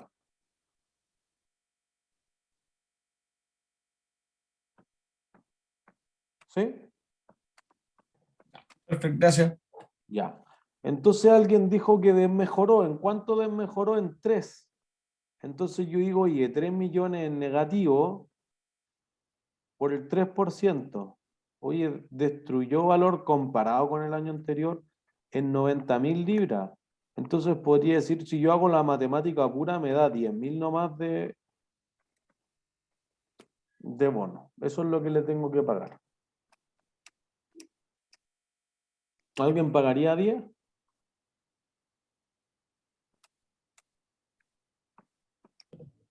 O sea, que por cómo se estructuró debería ser así. No, pues por eso, pues, y si es la estructura, lo que quiero es que ustedes evalúen si la estructura tiene sentido o no tiene sentido. Es que llega un Porque punto que va a ser imposible mantener constante el crecimiento siempre tan alto. ya, o sea, ojalá no pase, pero es razonable que algún día se detenga eso. Entonces, quizá uno quiere suavizar esto en el tiempo, porque fíjense lo doloroso es, esto pasa mucho en finanzas, la gente hipoteca, factoriza, digamos, sus bonos, o sea, está lleno de ejecutivos que van y piden un consumo contra el bono de fin de año. Imagínate, no llego a la meta. ¿Qué hago? Veiste 150 millones de pesos en un préstamo de consumo para anticiparte al bono. En la minería, si alguien tiene algún familiar que trabaje en la minería, las empresas automotrices le venden auto a los mineros contra el bono de término de conflicto. Y a mí me toca ver mucho en la empresa automotriz, oye, no nos pudieron pagar, se volvió incobrable porque la negociación fue infructífera. Entonces yo le vendí un auto de 20 palos y le dieron un bono de 10. No tiene nada que hacer. No tiene ahorro, ¿no? ¿Dónde va a ser? Culpa tuya, po. Tú te fuiste a garantía contra el bono y yo te pagué todo el bono. Vendí el auto por la mitad. Bueno, eso pasa en la realidad. Entonces uno dice, quizá en vez de tener 340 y 10, que en total tengo 350, hubiera sido mejor tener 175 cada año. Quita volatilidad, idea de diversificación del riesgo. Vayamos a lo más básico, diversificación. ¿Entiendes? Entonces, la idea de un plan de incentivos con un bono acumulado sobre el EVA parece tener sentido. Fíjense aquí en la cifra. El primer año ganaste 340, el segundo año te ganaste 10, que es lo que acabamos de decir. Entonces, no tenía nada, es el primer año acumulaste 340. Pero lo que nosotros propusimos aquí arriba fue que se pagara el 25% del exceso sobre la meta, es decir, del 3%. Entonces, el primer año dijimos, el 2% de los 8 millones de dólares es 160. Listo, pago 160 más el 25% del resto, que es este 3% de acá, que eran otros 180. Entonces, un cuarto de los 180 son 45.000 dólares. Por ende, esos 45.000 dólares los vamos a sumar a los 160 y te pagaron un bonito de 205.000 libras esterlinas. ¿Se entiende? Como tú devengaste en el sentido más puro 340 y solo pagaste 205, entonces te queda acumulado 135. Es un colchoncito por si el próximo año no le va tan bien. Fíjense que el año que tenga EVA negativo o el cambio sea mucho más grande, ¿qué pasa si me voy a negativo? ¿Cuánto pago de bono? Ese es un problema que uno dice, no, sí, bueno, que tenemos utilidades, sí, pues. ¿Qué pasa el año que tengan pérdidas? Porque justamente cuando empiezo a tener pérdidas es cuando necesito que los trabajadores más se comprometan con la compañía. Entonces quizá igual tengo que darles bonos. Si ellos también tienen familia, su propia vida, etcétera. Entonces, ¿entiendes? Profe, Entonces, si tú perdón, Fernando, dame un segundo. Es que si tú acostumbras al trabajador al bono, él lo va a incluir en su presupuesto personal. No es como, oye, me gané el bono, ya lo voy a guardar en ahorro. No, pues yo tengo que pagar dividendos, tengo que pagar colegio, etcétera, basado en el bono. Si tú no me lo pagas, ¿entiendes? Es como los trabajadores, lamentablemente, los trabajadores públicos. Los trabajadores que trabajan para el Estado incorporan las horas extras como si fuera algo normal. Entonces, cuando se le aplica la ley que dice máximo 10 horas de hora extra por semana, y tú dices, oye, hacía 30, no se puede hacer 30, pues entonces como la hora extra se paga al menos al 150% del valor, la renta baja mucho y hay familias enteras que necesitan vivir de eso, entonces puede ser bien sensible en ese sentido. Fernando, ahora sí. profe, es que mi duda era cómo llegó al 205 y al 135. O sea, como que en el fondo él se ganó un bono, pero no se le pagó la totalidad del bono a él, el trabajador. Eso, tal ¿Y cual. cómo No llegó se a le... calcular el 205 entonces? Ya, eso es, déjame buscar la línea aquí. El 2% de los 8 millones, la verdad que esto es libra esterlina.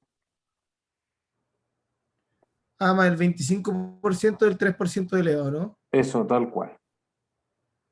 Entonces este es 160 y el 3% de EVA, de la mejora en el EVA, perdón, que era 6 millones, y de esta parte solo le pago el 25%. Entonces, esto hasta acá, bueno, lo voy a hacer 2 veces.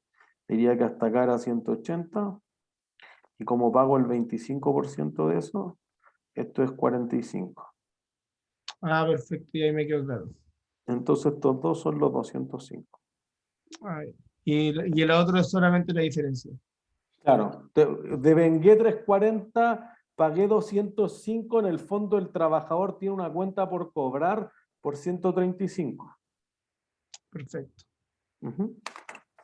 ¿Nosotros queremos que el trabajador se acostumbre al bono o no queremos eso? No sé, yo no sé lo que ustedes quieren. ¿Por qué quieren ustedes? No sé si una buena como táctica que él incluya en su sueldo el bono, como que lo tenga considerado. No les diría que es una mala táctica, les diría que es, o sea, no les diría que es una buena o una mala táctica, les diría que es una táctica que existe nomás. ¿Se entiende? Entonces, ya, dado que existe, yo quiero que sea muy volátil o poco volátil. Poco. Poco. Poco, listo. ¿Se Profe, entiende? Harry Markovich, diversificación de portafolio, nada más. Por eso, oye, y si no existiera, no nos pongamos en ese caso. Nosotros ya vimos hace, no sé, 8 semanas cómo le pagan a los directores. Lo preguntamos en la prueba. Oye, a los directores la mayor parte de su remuneración es fija, por eso que lo hacen como el ajo muchos directores. Y ahora se ha profesionalizado con el tiempo. Pero las empresas tradicionales están asociadas a utilidades y alguien me puede decir, oye, la utilidad nunca es flujo de caja. Entonces le di bono a los gerentes de la Polar por un EBITDA inexistente porque flujo de caja no hubo nunca en los 10 años. Sí, así es. Bueno, por eso que hay que evolucionar esas medidas tradicionales. Perdón, alguien o un par de personas tenían preguntas. para mí es muy corta, es que no entendí por qué el bono acumulado final es la diferencia entre el bono acumulado inicial y el pagado. No, porque ya te pagué, pues. Ya no acumulaste. Como que te amorticé la deuda que tengo. Te debo 340, ya te pagué 205, te debo 135. Pero no que 205 era el final real que sería pagar. No, pues ese es el flujo de caja. El de vengado es el 340. Ah, ya, o Te, sea, te como que primero ganaste pago, 340, pero solo te pagué 205. ya, pero igual va a ser pagado después el restante. Se supone. Ah, Avancemos y vamos a llegar a eso. ya, perfecto. Ujú. ¿Alguien más tenía una duda o no? Yo, profe. Si el acumulado final en el fondo va a ser la cuenta por cobrar por parte del empleado, cuando esta sea negativa, ¿será una cuenta por pagar por parte del mismo? No sé, pues, de nuevo, puede ser, obviamente. Si quedó en negativo es una cuenta por pagar. Lo que pasa es que ustedes van a aceptar que el trabajador les deba. No. Bueno, listo, pues esa es tu política. Tú no das anticipo a los trabajadores. Ya está. Una empresa que sí da anticipo a los trabajadores, sí acepta que ellos les deban. Es una política de la empresa, no diría que es una cosa así como legal, contable, ¿no? Financiera, no. Algunas empresas entregan anticipo a los trabajadores, otros no entregan anticipo a los trabajadores. Algunas veces podría tener el bono negativo, sí, y cuando tenga bono positivo le doy. Depende de los reforzamientos que en el fondo se quieran entregar a los trabajadores, ¿no? No hay una buena o mala nomás. Diría que es lo que existe. Gracias, profe. Entonces, fíjense, siguiente año entonces, decíamos, generó 10, que eran los 100.000 del 2% de los 5 millones, menos los 90.000 porque no había mejoría, disminuía. Entonces generó 10, como tenía 135 el año anterior y ahora gané 10, entonces tiene un salto de 145. ¿Cuánto le pago? Le pago el 2% del millón y como no hay mejoría, no pago nada, pago cero, que creo que era lo que me decía Tomás. Listo, pago los 100.000. Entonces fíjense que ahora todavía te queda bono a favor. No, pero fueron 10 de este año, sí, pues como me habían quedado 135 el año anterior, saqué 90 de ese pocito, de ese fondo, como quieran llamarlo, ese colchoncito, te quedan 45 todavía. ¿Se entiende? Se puso como oscuro, denme un segundito.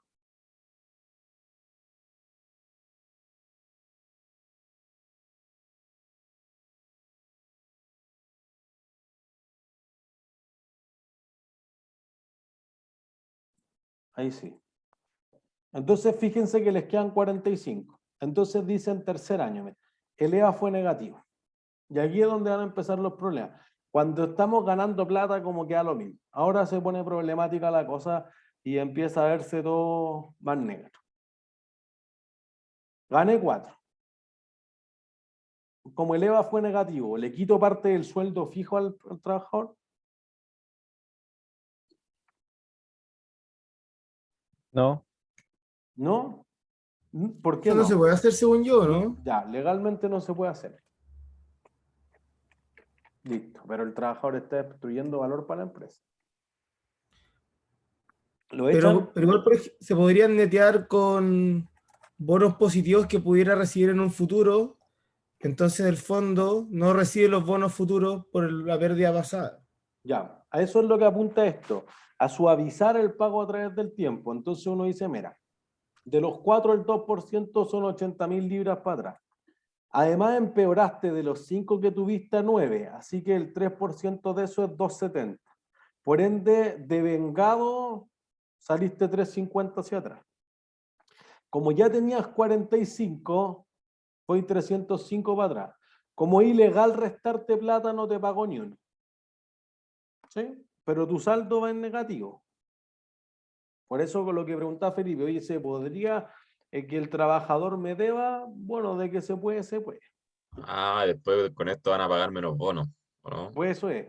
Entonces tú dices, oye, pero ¿cómo no pagan? No, no, pues si estamos perdiendo plata, ¿con qué querés que te pague?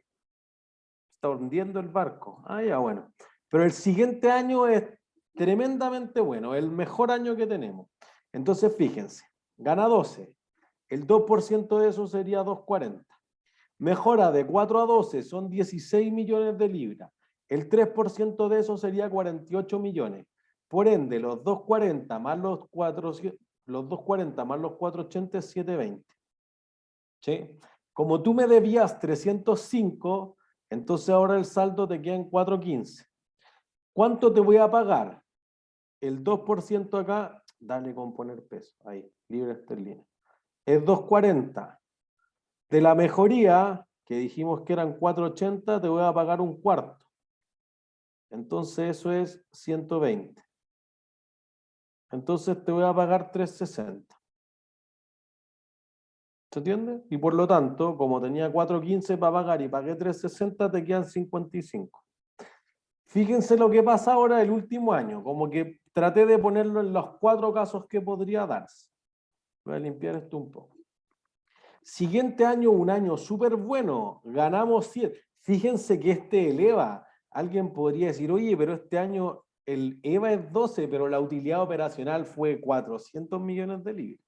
Ojo, estamos ya, el EVA es una refinación de lo que hacen las empresas normalmente. Entonces, aquí estamos apuntando a las empresas top, que ojalá ustedes logren trabajar ahí. Entonces, fíjense, gano 7 de EVA. Por ende, sí o sí tengo el 2% de esto, que es 140.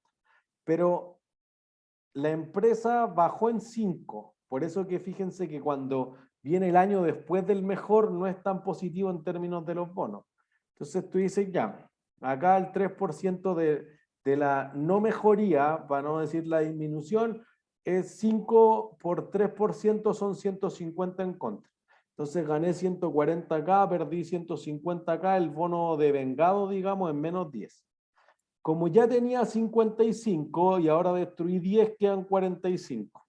Entonces digo, ¿cuánto pago? El 2% de los 7 es 140. ¿Disminuyó? Sí. De eso, el 25% no lo pago. Listo. Entonces, 140. Como tenía 45 y le pagué 140, el empleado me debe 95. Legalmente no le puedo bajar el sueldo.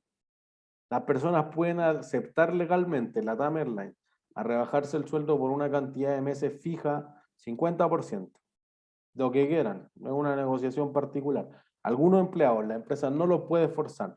Si los empleados no aceptan, la empresa podría decidir echarlo. A ustedes les va a tocar estar en una situación alguna vez en la vida. Tú dices, no, pues mira, cuando nos recuperemos en los siguientes años, en 95, en contra, listo.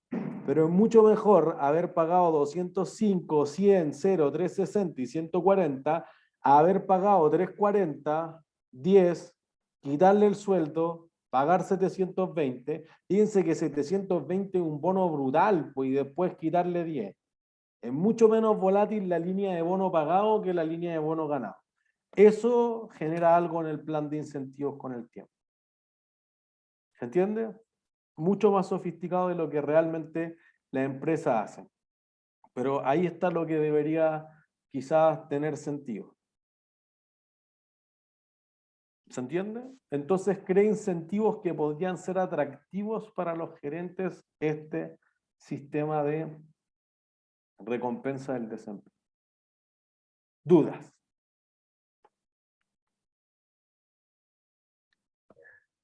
¿Podría repetirlo así como en una oración? ¿Cuál es el incentivo para hacer esto? Que entendí la idea general, pero si tuviese que resumirlo en una oración no se me ocurriría. Suavizar los incentivos a través del tiempo. Tu sueldo no es 1 millón un año, 5 millones el otro, es todos los años 2,5.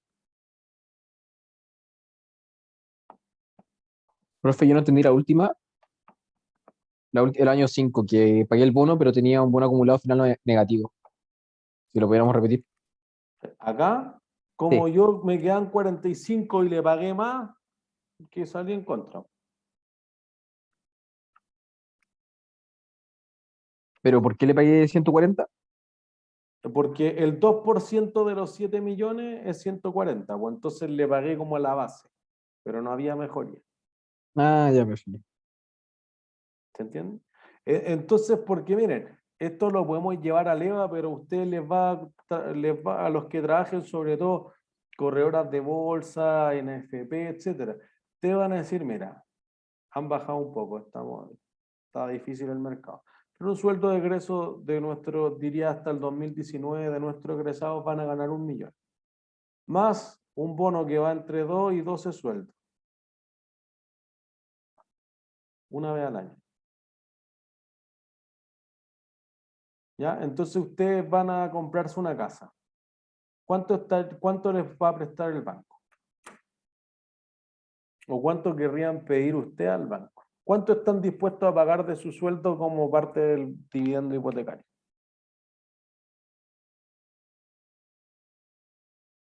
El banco no te da como un 25%, ¿no? Máximo 30%. ¿De qué, po? El sueldo, según yo. ¿Cuánto? Ahí sería como... Del millón. Sí, del millón. O sea, ¿no ganan el bono?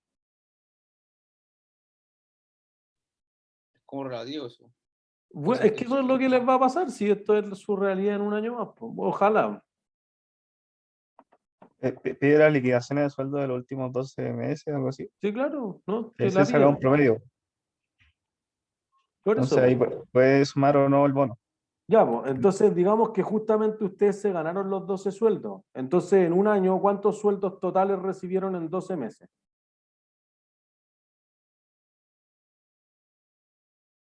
24. 24. Po. Fíjense, ganaron 1, 1, 1, 1, 1, 1, 13. Eso pasa.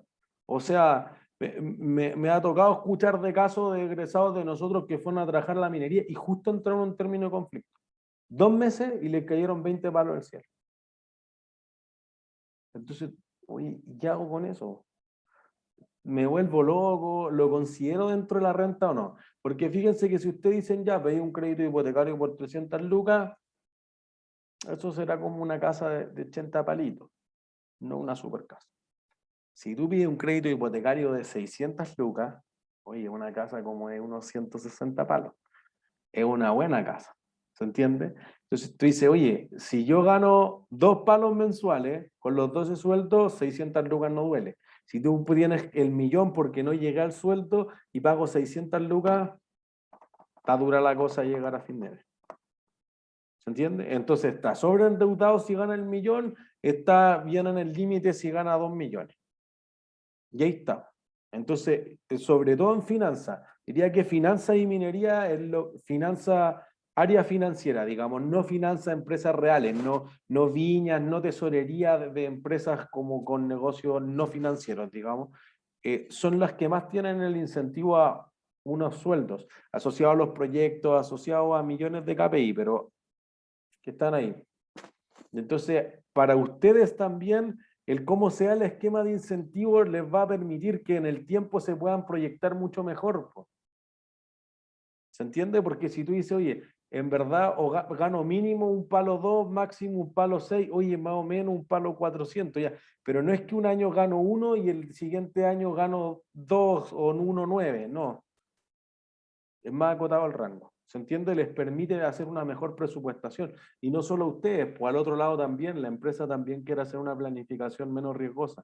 ¿Se entiende? Si la suma lineal van a ser los mismos. Vamos a obviar el valor del dinero del tiempo, pero inclusive podríamos decir, oye, en valor del dinero del tiempo que sean los mismos. ¿Se entiende? Si lo que queda aquí en bonos por recuperar se invierte, vamos a trascender de esa parte, pero en tesorería se invierte eso en money market, lo excedente, y listo, y las cuentas de beneficio a los empleados hasta contablemente deben generar una tasa de interés. Entonces, no es que vayan a perder el valor del dinero del tiempo, es que quizás si esto es más suave es mejor para todas partes, para el que paga los bonos y para el que recibe el bono. ¿Se entiende? ¿Sí? Ya. Vamos al material de estudio entonces. Ya. En el examen entra todo por si acaso. ¿Sí? Entonces, estado de flujos de efectivo con seguridad, centros de responsabilidad, precio de transferencia, evaluación de desempeño, balance scorecard, sistemas de incentivos. Felipe, perdón, tú levantaste la mano. Sin querer, profe. Ah, ya, perfecto. ¿Qué es lo que les complica más?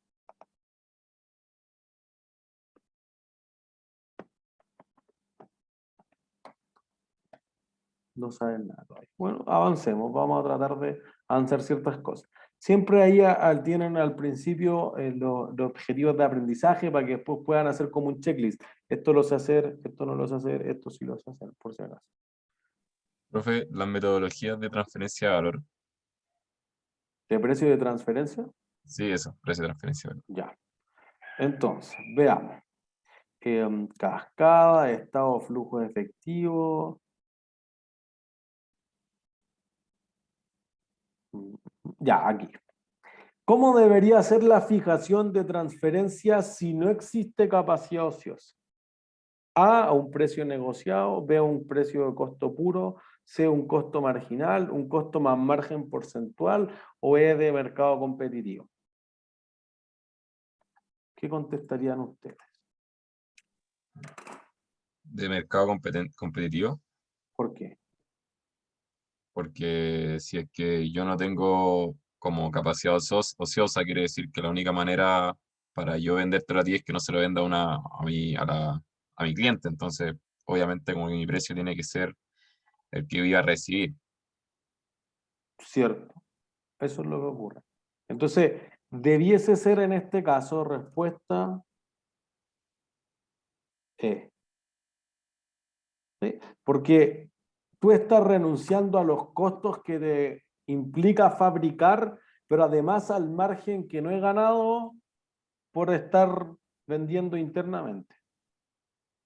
¿Se entiende? Entonces eso podría ser una diferencia importante. ¿Y si hubiese capacidad ociosa, profe? Ah, una gran pregunta. Replanteémoslo.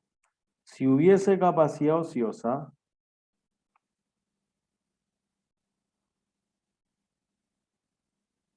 wait. A ver si funciona. Si hubiese capacidad ociosa, ¿cuál debería ser?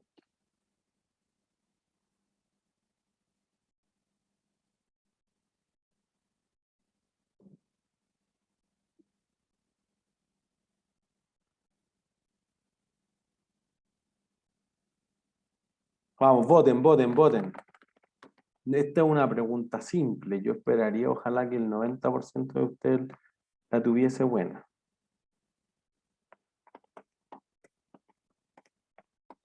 Estamos cerca de esa estadística. Bien, nos estamos acercando. Voten, voten, voten. Si no ven la encuesta algunos, aprieten votaciones en su barrita del Zoom y ahí les va a aparecer la encuesta. En verdad dice ABCD nomás. Profe, ¿cuál es la Hasta que diferencia entre el costo puro y marginal? El costo puro sería que yo agarro todos los costos, variables y fijos. Costo Ah, ya. marginal es muy probablemente los costos variables. No Ya, exactamente lo mismo, pero muy probablemente. Ya, voten. 5 segundos más. 4, 3, 2, 1. Listo. Entonces, miren, la más votada es C. Costo más margen costo marginal. Una razonable. Diría que la única mala es la B. Porque miren, si yo transfiero internamente y tengo capacidad ociosa, el costo puro o costo, miren, suena una cosa súper, como que yo siempre reto por decir esto en contra 3, pero quizá ahora tiene sentido. Costo total unitario. Oye, es total es unitario. El costo que incorpore tanto costos directos e indirectos o variable y fijo de cada unidad. ¿Sí? O sea, todos los costos. Entonces, a eso nos referimos con el costo puro. Pero en realidad tú para hacer una unidad adicional necesitas incurrir en más costos fijos. No. No. Entonces, al incluir todos los costos fijos va a ser ineficiente eso a la empresa. ¿Se acuerdan que cuando discutíamos precios de transferencia justamente dijimos, oye, esto podría estar subsidiando a la compañía? Eso podría haber cambiado los ROI divisionales, los EVA divisionales, etc. Entonces es probable que eso no se dé. Diría que todo el resto de la respuesta, más margen porcentual, más costo marginal o el negociado, tienen sus ventajas y sus desventajas. Si ya se habían hecho negociaciones anteriores, me parece que el negociado debería ser una idea interesante. El costo marginal me parece que es la que tiene más desventajas que ventajas, porque podría ganar súper poco. Pero si el incentivo va asociado a la utilidad, no gana ni pierde. Si va asociado al EVA y tiene que generar más utilización del capital en el sentido de los activos netos, va a salir en contra, pues no se va a hacer. Más un margen porcentual quizá podría haber que es la alternativa al costo marginal. O sea, les diría que si hubiera una jerarquía de respuesta a que existe, que existe capacidad ociosa, claro, A y D son las mejores, después costo marginal, después costo puro. Y obviamente de mercado competitivo no, porque hay capacidad ociosa. O sea, la más mala de todas sería Marcaré, pero eso nadie lo hizo, menos mal. Sí, perdón, alguien iba a consultar algo. Sí, yo, con el tema de mercado competitivo, ¿a qué se refiere? ¿Como simplemente el precio de los demás? Que no entiendo cuál es la incidencia de que haya o no haya capacidad ociosa. Si existe capacidad ociosa, tú no estás vendiendo todo. Entonces, si yo te compro más unidades o no, tú igual no podrías venderlas, no renuncias a nada. En cambio, si tú no tienes capacidad ociosa para venderme a mí, aunque yo sea amigo tuyo, tenés que renunciar a otro. ¿Se entiende? Entonces, que tú seas una empresa asociada a nosotros nos da lo mismo. ¿Se entiende? O ya, sea, perfecto. no tendría que bajarle el arriendo a un Jumbo porque yo sea Cencosud Shopping Center, porque el Líder y el Unimark y cualquier otra empresa ofrece el mismo arriendo. No, es que no hay espacio. ¿Me podría ir a arrendar más barato si no vaya a dejar el local vacante? Sí podríamos, porque hay capacidad ociosa. Profe, la capacidad ociosa se empieza a analizar como después de, como al final de mes. O sea, me refiero, porque de todas maneras al principio de mes voy a tener una capacidad ociosa mayor que al final. Entonces, ¿cuándo le vendería a la empresa que está relacionada con mi compañía? ¿Al principio o al final? Cuando te pidan. ¿Pero igual es relevante el tiempo o no es tan así? Depende, pues mira, a mí me tocó mucho asesorar a la industria láctea. Entonces tú dices, oye, yo tengo capacidad de procesar más litros de leche y siempre hay leche. Siempre hay leche, porque las vacas siempre tengo que ordeñarlas o les da mastitis y se van a morir. Entonces la ordeño, siempre hay leche. Dice, pero tenemos las góndolas de los supermercados llenas de yogur. ¿Qué puedo hacer? Para entender el problema, ¿cuál será el producto más rentable de una empresa láctea? El queso. No, es el segundo más rentable. El quesillo, No, queso crema. ¿La no, leche en polvo? son todos quesos, no. No, la leche no es tan rentable. ¿El yogur, profe? Cerca, chiquitín. El manjarate. Todos esos, los postres, pero tienen un volumen. Pues fíjense que leche, claro, tú compras 12 litros, pero nadie se come 12 litros de manjarate, ¿vos se entiende? Entonces tú haces la diferencia. Pues entonces uno dice, oye, esto es igual que el índice de rentabilidad. Pues. O cuando ustedes lo ven en economía, ¿qué es lo primero que tengo que hacer? No sé, pues 2000 litros de leche de chiquitín. Después tengo que hacer queso. ¿Qué tipo de queso? No sé, gruyère, gouda, listo. Después hago leche fluida. Y ahí empieza esta discusión y que se hicieron la guerra Colún con Soprole de que tú en verdad secas la leche, la transformas en leche en polvo, después la reconstituye en Santiago porque es más barato de transportar, si no tiene que ser un camión con frigorífico. En cambio nosotros envasamos en el origen, en el sur, con los... Y eso en realidad le pegó harto, le quitó una participación significativa a Soprole. Entonces ya, después de eso, ¿qué hago? Una leche que dure para casi siempre. ¿Cuál? En polvo.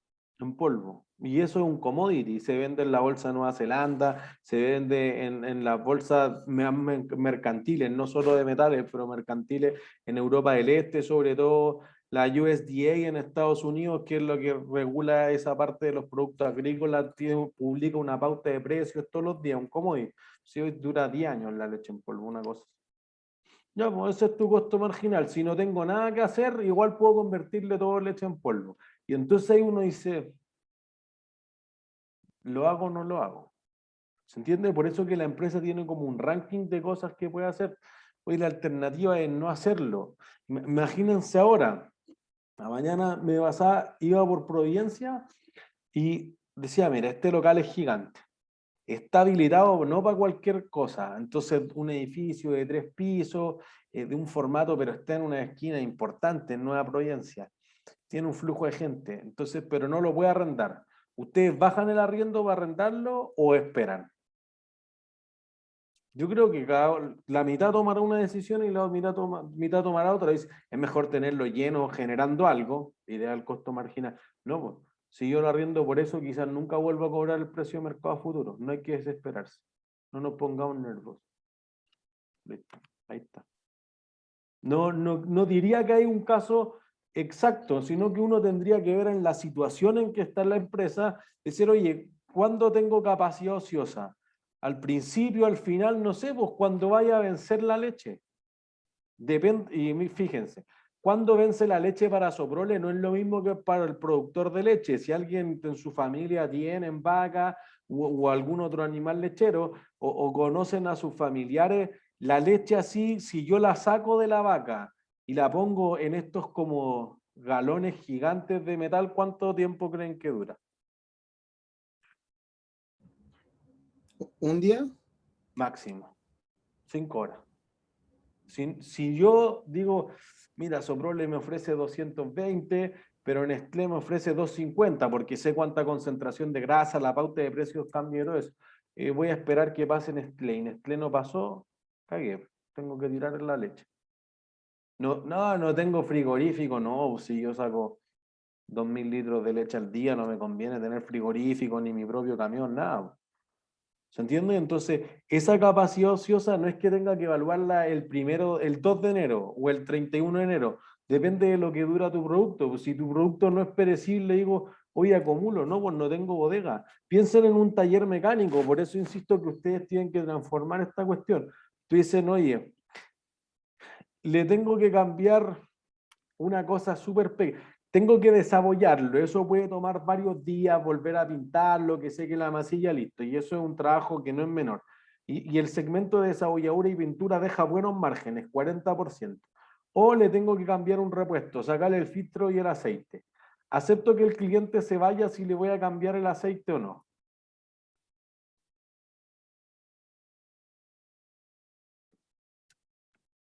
Ustedes administran un taller mecánico. ¿Dejo que el cliente se vaya o no? Si le tengo que cambiar el aceite, o yo sí ya se lo cambié. Le voy a cambiar el aceite. O sea, es que no Deja puedo el auto. permitirle que no se vaya, pero. No, pues no le igual- acepto el auto. Si se va, no le acepto el auto. Ah, claro. Pero ¿le aceptarían el auto o no?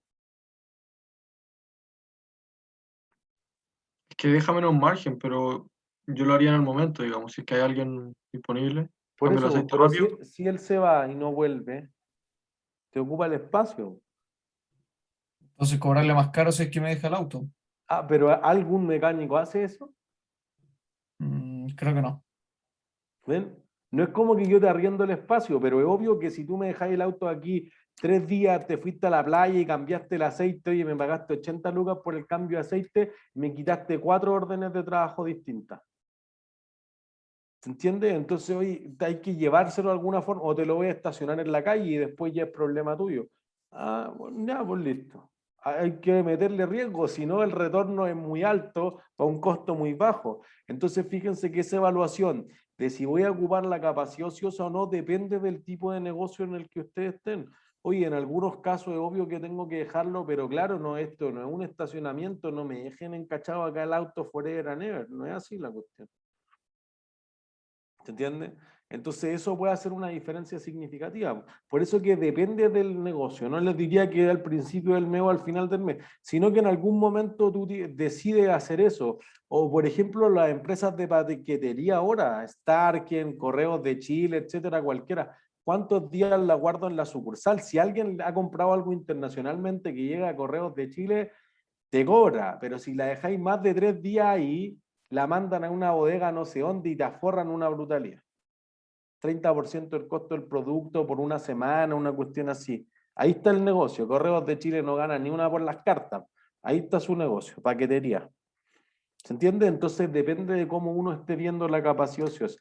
No diría que es un problema de fecha, sino que es un problema de oportunidad de los negocios. Capaz que al final de mes te aparecieron otros negocios que no habían aparecido al principio. Se abrió la comuna en cuarentena. Entonces a mí me toca ver harto el mercado automotriz.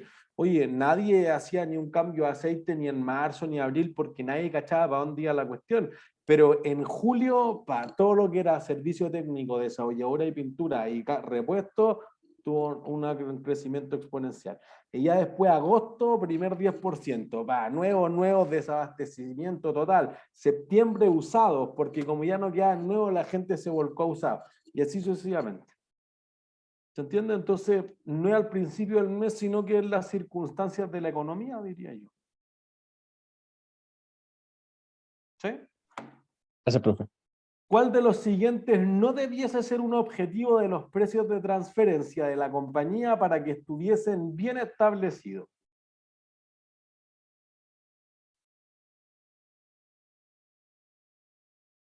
¿Qué creen? Congruencia organizacional de las metas, esfuerzo y motivación gerencial, evaluación de desempeño exacta, conservación de autonomía, ninguna de las anteriores. Bueno, obviamente al final del material de estudio están las respuestas, pero no las vean, por cierto. Están malas las respuestas.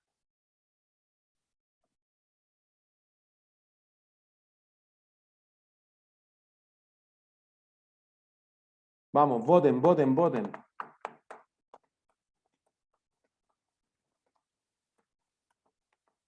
Hay de todo.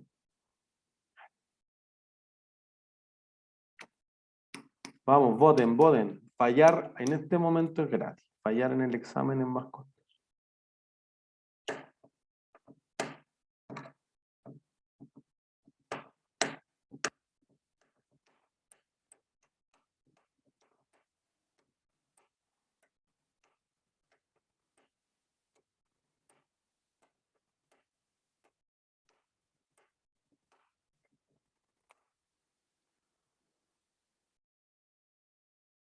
Vamos, vamos. 5, 4, 3, 2, 1.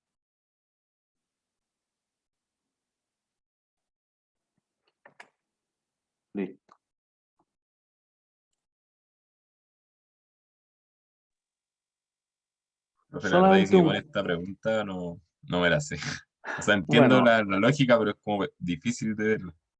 3/4 del curso la tiene mala.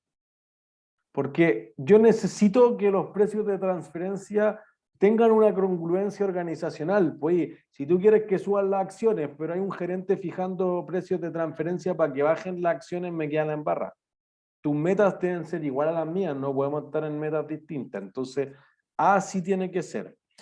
B, esfuerzo y motivación gerencial. Si yo le digo transfiere todo al costo, ese gerente va a morir porque su utilidad siempre va a ser cero, entonces no va a tener ninguna motivación.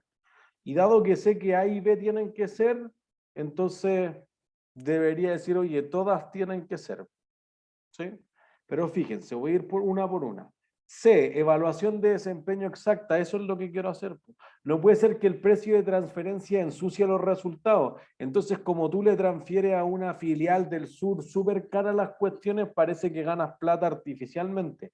Pero ¿cuánta plata puede ganar un consorcio, digamos, un holding o un grupo de empresas vendiéndose entre las filiales? ¿Cuánto puede ganar? Cero. Cero. En la consolidación desaparece. Es un ingreso para uno, un costo para otro. Nosotros lo hicimos. Entonces no tiene sentido. ¿Se entiende? Entonces debería haber una evaluación de desempeño que sea exacta. Exactamente el esfuerzo que tú imprimiste debe ser recompensado en un bono. No tiene que quedar a la suerte, porque eso va a echar a perder lo que hace la empresa. ¿Se entiende? Después tienen conservación de la autonomía.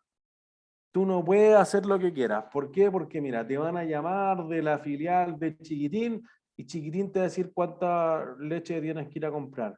Oye, pero quien todavía no me... Mira, hoy día no alcancé a ir por culpa de que Chiquitín no me llamó.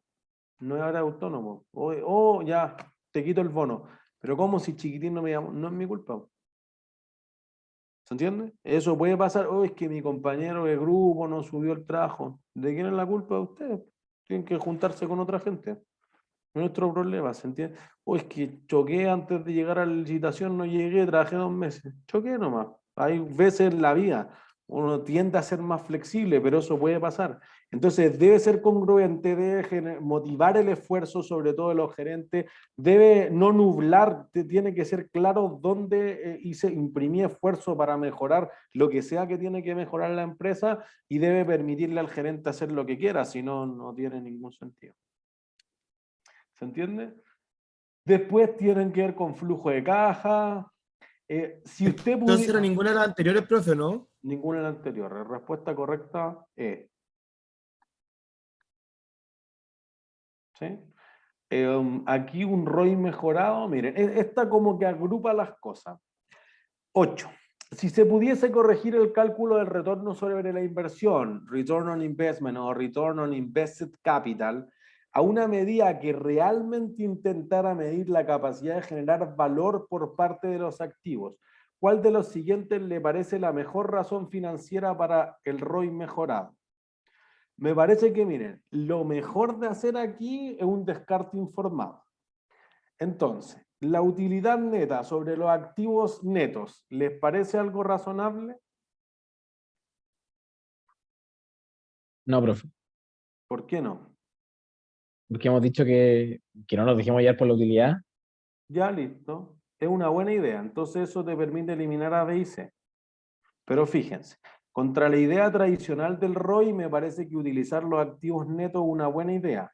Lo que pasa es que la utilidad neta, ¿a quién le pertenece? ¿A los accionistas? A los accionistas. Y los accionistas no financian todos los activos netos. Financian solamente la parte del equity, no la deuda. ¿Se entiende? Entonces, por eso debería descartar A. ¿Sí? Entonces, fíjense, después digo, oye, la utilidad operacional sobre los activos netos. Mejor el que la utilidad operacional se tiene que pagar para la deuda y para los accionistas. Pero entre medio de la deuda y los accionistas, ¿quién te va a aparecer? ¿Quién le pega una mascalla a la utilidad al tiro? Fisco. Fisco. Entonces, impuesto interno no te va a servir ahí. Ya, pues, la siguiente hace eso. Entonces ya está por el activo neto. Y ahí sí digo, oye, pero mira, todo suena súper bonito. Pero si tú vendes y nunca cobras, la utilidad no es un buen reflejo. el flujo de efectivo operacional o flujo de caja generado por actividades de la operación, como leímos durísimo en la primera parte del trimestre, eso es mejor. Pero es mejor sobre los activos totales o sobre los activos netos. ¿Sobre los netos? No, porque los otros son gratis. Sí. Eso, los gratis espero cero retorno. Entonces, si el flujo de caja es cero, porque tomaste bebida en consignación y no las vendiste, se la devuelvo a Coca-Cola y chao. No tengo que entregarle 2 bebidas extra. Las que compré para otro lado gratis, no, pues el pasivo se salda con el inventario. Chao. ¿Entiendes? El mejor ejemplo es un pasivo espontáneo. Entonces digo, es la mejor respuesta.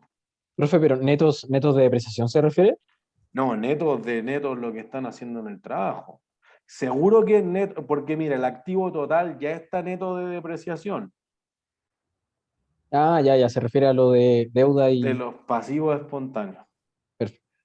Esto sería que fuese espontáneo. Claro, el activo total menos los pasivos espontáneos es el activo neto.